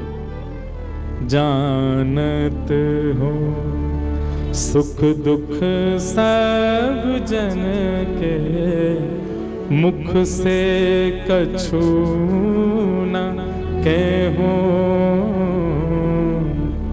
जैसे राखो तैसे रहूं। लिख लीजिएगा, भक्ति आपको स्वीकार करना सिखाती है। परिस्थिति, व्यक्ति, वातावरण सबको स्वीकार करना सिखा देती है। आप हर स्थिति में रमने लग जाते हो, फिर आप विचलित नहीं होते। और कहीं विचलन होती है तो आपकी भक्ति में कहीं चूक है। इसलिए भैया ठाकुर जी के लायक बनो, और ठाकुर जी के लायक बनने के काजे हर प्रकार की स्थिति को सही है, सह लीजिए। तो ज्ञान और वैराग्य भक्ति भागवत से प्राप्त होंगे, और भागवत आपको ऐसे मॉडिफाई कर देगी कि फिर आपको फिर संसार की किसी स्थिति, परिस्थिति, व्यवस्था, अव्यवस्था से कोई फर्क नहीं पड़ेगा। आप सम हो जाओगे, हर स्थिति में प्रसन्न रहने लग जाओगे। कथा ऐसा निर्माण करेगी। तो नारद जी महाराज को कहा सनत कुमारों ने कि तुम भागवत की कथा कराओ, भागवत की कथा से ज्ञान और वैराग्य युवा हो जाएंगे। तब नारद जी ने पूछा, भागवत की कथा कैसे करानी चाहिए, कहां करानी चाहिए, किससे करानी चाहिए। तब यहां पर सनत कुमारों ने एक एक बात बताई। बोले सबसे पहले सुंदर बैठने की व्यवस्था करो, जितने ज्यादा से ज्यादा वैष्णव कथा में आ सकें उतना ज्यादा से ज्यादा प्रचार प्रसार करो। कथा कराना कैसे चाहिए सुनो, सब नियम बताएं भागवत जी में। दूसरा, एक शुद्धि व्यास को ढूंढो। व्यास कैसा होना चाहिए, बोले विप्र होना चाहिए। सबसे पहली बात, ब्राह्मण होना चाहिए। देखिए एक बात हम आपसे निवेदन करें, इस मंच से हम बोल सकते हैं, हम कोई जातिवाद पर नहीं बोल रहे, हम तो और बोलते हैं कथा में कि जात पात पूछे नहीं को, हरि को भजे सो हरि को हो। पर कथा कहने के लिए, कथा सुनाने के लिए वक्ता जो हो वो कम से कम विप्र हो। क्यों? क्योंकि आप यदि विप्र से कथा नहीं सुनेंगे तो कथा बहुत कुछ करती है। आपके पितरों को मुक्त करती है, आपके पितरों को निवृत्त करती है, आपके संचित पापों को नष्ट करती है। वो एक विप्र के द्वारा ही हो पाएगा, जो जनेऊ पहनता हो, जो त्रिकाल संध्या करता हो, जो शिखा धारण करता हो, जिसके अंदर विप्र के लक्षण हैं, जो वेद अध्ययन करता हो, उसी से ही आप कथा सुन सकते हैं। सबसे पहला विप्र होना चाहिए। दूसरा, व्याख्यान में कुशल होना चाहिए वक्ता। एक विषय का व्याख्यान करना जानता हो, उदाहरण देख करके आपको समझाना जानता हो। तीसरा, धीर बुद्धि वाला होना चाहिए, कैसा भी प्रश्न कर लो सबके उत्तर देना जानता हो, ऐसा वक्ता हो, वक्ता ऐसा ढूंढिए। फिर तीसरी बात क्या बताई, बोले जितने श्रोता आए सबके लिए कुछ प्रसाद की व्यवस्था, भले ही फल बटे, भले ही मिष्ठान बटे, भले ही नमकीन बटे, कुछ भी थोड़ा बहुत सबको मिलना चाहिए, सबके प्रसाद की व्यवस्था होनी चाहिए। और कथा में जितना ज्यादा से ज्यादा हो सके भगवत चरित्र, भक्त चरित्र, वैष्णव चरित्रों का प्रसंग होना चाहिए। अब आदि आदि गुण और बताएं कि गंगा के समीप में कथा होनी चाहिए यदि श्रेष्ठ कथा हो, नहीं हो सके तो जहां आप रहते हैं वहां सुंदर स्थान ढूंढ, पर विशिष्ट कथा का नियम गंगा के तट पर, यमुना के तट पर, किसी भी सुंदर नदी के तट पर कथा का क्रम होना चाहिए। अब ये उस काल की बात है क्योंकि तब पंडाल नहीं होते थे, तब क्या होता था, गंगा के तट पर घने वृक्ष होते थे, तो वृक्षों के नीचे ही श्रोता बैठते थे, इसलिए गंगा तट को प्रधानता दी। आदि आदि ऐसे सब नियम बताए। फिर कथा सुनने वालों के नियम बताए। कथा सुनने वालों का नियम क्या है? सबसे पहला, वक्ता से पहले आकर के स्थान ग्रहण करें। दूसरा, आपस में चर्चा ना करें। तीसरा, एक आसन में बैठ करके ज्यादा देर हो सके तो कथा श्रवण करें। कभी यूं और एक आसन बताएं, उसको कहते हैं दरिद्रासन। कौन सा आसन? उसमें बैठने से व्यक्ति दरिद्र हो जाता है, ये इसको कहते हैं दरिद्रासन। मैं बैठ ही नहीं सकता ऐसे, ये हम आपके लिए बता रहे हैं। इस आसन में बैठना नहीं, इसके बढ़िया तो ऐसे बैठ लो, पर ये दोनों ऐसे हाथ करके बैठना, ये दरिद्रासन है, इससे दरिद्रता चित्त में आती है, इसलिए ऐसे नहीं बैठना। एक आसन में बैठो, सुख आसन में बैठो। जिस आसन में हम बैठे इसको कहते हैं सुख आसन। अब भाई पांव ही खराब है गए हैं, घुटने में दर्द है रोते तो फिर कुछ रोगियों के लिए कोई बात नहीं, पर एक आसन में बैठ करके कथा सुनो। सोफा वाले कहेंगे हम बैठे तो हैं सोफा पे एक ही आसन में। देखो आसन कैसा होना चाहिए जिसमें आपका देह कंफर्ट में ना रहे। सोफा वाले आई एम सॉरी, कुर्सी सोफा वालों से आई एम सॉरी, महाराज जी भी सोफा पे ही बैठे, क्षमा। पर कथा कैसे सुननी चाहिए? कंफर्टेबली बैठ करके नहीं। आप जब तक इनकंफर्ट नहीं होगे तब तक वो तपी नहीं माना जाएगा। और सत्य बताएं तो कथा में मन ही तब लगेगा जब आप एक आसन में एक स्थिति में बैठोगे। तो आसन शुद्ध होना चाहिए, वक्ता से पूर्व आ जाना चाहिए। वक्ता जब कहे कीर्तन करो तो सबको कीर्तन करना चाहिए। वक्ता जब बोले तब सबको शांत रहना चाहिए। दूसरी बात, तत्श्रवणं प्रपठन विचारण परो भक्त्या विमुच्येन्नरः। कथा जो सुने उसको याद कर लेवे, घर जाकर के उसका मनन चिंतन करे। और तीसरा, मनन चिंतन करके तुरंत अपनी लाइफ में इंप्लीमेंट करे। आपने कथा सुनकर के केवल सुन लिया लेकिन उसको उतारा नहीं जीवन में, तो आपका श्रोता धर्म पूर्ण नहीं होगा।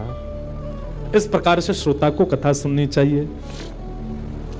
आदि आदि सब भाव बताए गए, कथा कैसे सुननी चाहिए, कैसे सुनानी चाहिए, सब बातों को बताते हुए यहां पर फिर सनत कुमार कहते हैं, तावत् पापानि देहिस्मिन् निवसन्ति तपोधनाः यावन्न श्रूयते सम्यक् श्रीमद्भागवतम नरैः। बोले भैया आज कौन सा डे है? आज मंडे है, सोमवार है। हमारी कथा विश्राम कब होगी? रविवार को, संडे को। हम सबके जीवन में 7 ही दिन होते हैं। बहुत सावधानी से सुनिएगा सब लोग। आप सोमवार की कथा जब सुनते हैं, ये बात मैं नहीं कह रहा हूं, भागवत जी में लिखा है, आज सोमवार के दिन आप कथा सुन रहे हो तो आज के दिन की कथा सुनने से आपको फल क्या मिला कि आपके पूर्व के जीवन में जितने सोमवार जन्म से लेकर अब तक निकल चुके हैं और उनमें हमसे जो भी पाप हुआ है वो आज की कथा सुनने से नष्ट हो जाएगा। कल की कथा आप सुनोगे, कल क्या है? मंगलवार। मंगलवार की कथा सुनो, जितने मंगलवार आ चुके जीवन में सबके पाप नष्ट हो जाएंगे। इस प्रकार करते करते जब रविवार की कथा आप सुनोगे विश्राम दिवस की, और कथा सुनते ही जैसी कथा विश्राम होगी आप क्या हो जाओगे? पूर्ण पवित्र। आपका अकाउंट क्या हो जाएगा? 0, सब खत्म। अब अगले सोमवार से आपका नया जीवन शुरू है। आपके पूर्व के सारे पाप शून्य हो चुके हैं। लेकिन अब एक बात और सुनो, यह भी कब होता है? ऐसे तो कोई भी आके बैठ जाए कथा में, दिन भर चोर चोरी करे, शाम को कथा में आके सुन ले कथा। चलो आज का खाता तो खत्म हो गया, पुलिस पकड़ के ले, बोल मुझे पकड़ नहीं सकते, अब व्यास जी ने मना किया, मेरे सारे पाप नष्ट हो गए, आज कथा सुनी आया मैं। सुबह चोरी करी थी पर कथा सुन ली, फिर मैंने सब शून्य हो गया। ऐसा नहीं, आप कथा में संकल्पित होकर के बैठिए। भागवत जी से निवेदन कीजिए, हे भागवत जी, हम 7 दिन के लिए आपकी शरण में आए हैं। हे शब्द रूपी श्री कृष्ण, हम 7 दिन के लिए आपकी शरण में आए हैं। आप कृपा करके इन 7 दिनों में हमसे पूर्व में जो भी अपराध बन गया है उन सबको आप समाप्त कर दीजिए। हम आपको वचन देते हैं संकल्प लेकर के कि हम जीवन में दोबारा ये गलती नहीं दोहराएंगे, तब आप पाप निवृत्त होगे। अच्छा, उसमें शर्त एक और होती है। भागवत जी ने 7 दिन में आपको पवित्र कर दिया और कहीं आपने 7 दिन बाद उन चीजों को पुनः दोहराया। जैसे आप तंबाकू खाते थे, सिगरेट पीते थे, नशा करते थे, जो भी करते थे, आपने संकल्प लिया भागवत जी हमने पूर्व में जो जो किया उन सबको आप समाप्त कर दो, हम वचन देते हैं अब नहीं करेंगे। तो भागवत जी आपको पवित्र कर देंगे 7 दिन में। लेकिन 7 दिन बाद जीवन में फिर कभी आपने वो क्रिया की तो फिर जितनी आपकी नष्ट हुई है मल्टीप्लाई इनटू 1000 होकर के दोबारा लग जाएगी। 1000 गुना ज्यादा होकर के आपको वह पाप पुनः लग जाएगा। इसलिए भैया, जो अपने व्यसन नहीं छोड़ सकते, हम मंच से कह रहे हैं कल से कथा में आप नहीं आइएगा, क्योंकि आप उस व्यसन को नहीं छोड़ पा रहे हैं और कथा आप सुन रहे हैं, क्या फायदा? मल्टीप्लाई इनटू 1000 हो जाएगा और ज्यादा आपको पाप लग जाएगा। इसलिए कथा सुनने की सामर्थ्य वही लोग रखिएगा जो पुनः संकल्पित हो जाते हैं कि हम नहीं करेंगे। 2-4 लोग मुझे उठते से दिखाई दिए, नहीं बेचारे वो किसी को ढूंढ रहे फोन पे। मुझे लगा कि 2-4 लोग उठ रहे हैं, इसका मतलब ये सोच रहे होंगे कि यार गलत फंस गए हम तो खतना में, हम तो छोड़ ही नहीं सकते अपना व्यसन, और ये व्यास जी तो यहाँ तो पूरी कसम बसम खिला रहे हैं। भैया हमारी एक बात सुनो, संबंध किसको कहते हैं? जहां पर एक व्यक्ति अपने दूसरे प्रेमी के लिए स्वयं को बदलता है। कथा हम लोग ठाकुर जी से संबंध बनाने के लिए सुनते हैं, तो क्या हम इतना नहीं बदल सकते कि जो हमारे बुरे कर्म हैं, जो हम गलत क्रिया करते हैं, और विशेष रूप से सुनिए ध्यान से पंजाब के हमारे युवा भाई बहन, वैसे तो यहाँ सब अच्छे ही बैठे हैं, पर आपके जो मित्र आदि हैं बहुत व्यसन में पड़े हुए हैं। पंजाब सबसे समृद्ध प्रांत है भारत का। जैसे शरीर में सारे पार्ट्स आपके ठीक हैं, पर माइंड खराब हो जाए तो सबको खराब करने की सामर्थ्य केवल माइंड में है। ठीक वैसे ही भारत के अनेक प्रांत हैं, पर भारत का सबसे समृद्ध प्रांत पंजाब है। इसका मतलब भारत की बहुत सी इकोनॉमी पंजाब के लोगों से चलती है। बिजनेस में देख लो, इंडस्ट्री में देख लो, गायकी में देखो, हर जगह पंजाबी आगे हैं। यहां के लोग ही अपना खान पान और व्यसन नहीं छोड़ेंगे तो पूरे भारत पर उसका इंपैक्ट पड़ेगा। इसलिए हमारे युवाओं से प्रार्थना, जो जो कथा में बैठे हैं अपने अपने सखा सखीन को पकड़ के लाओ कथा में और उनको सुनवाओ, और जब कथा सुन लेना वो पूरी 7 दिन, तब उनको ये वाली बात बताना, बोले अब तैने अगर पाप किया तो 1000 मल्टीप्लाई हो जाएगा। पहले ही बता दी तो डर के मारे आएगा ही नहीं, वो कह देगा वायरल हो गया मैं नहीं आ सकता।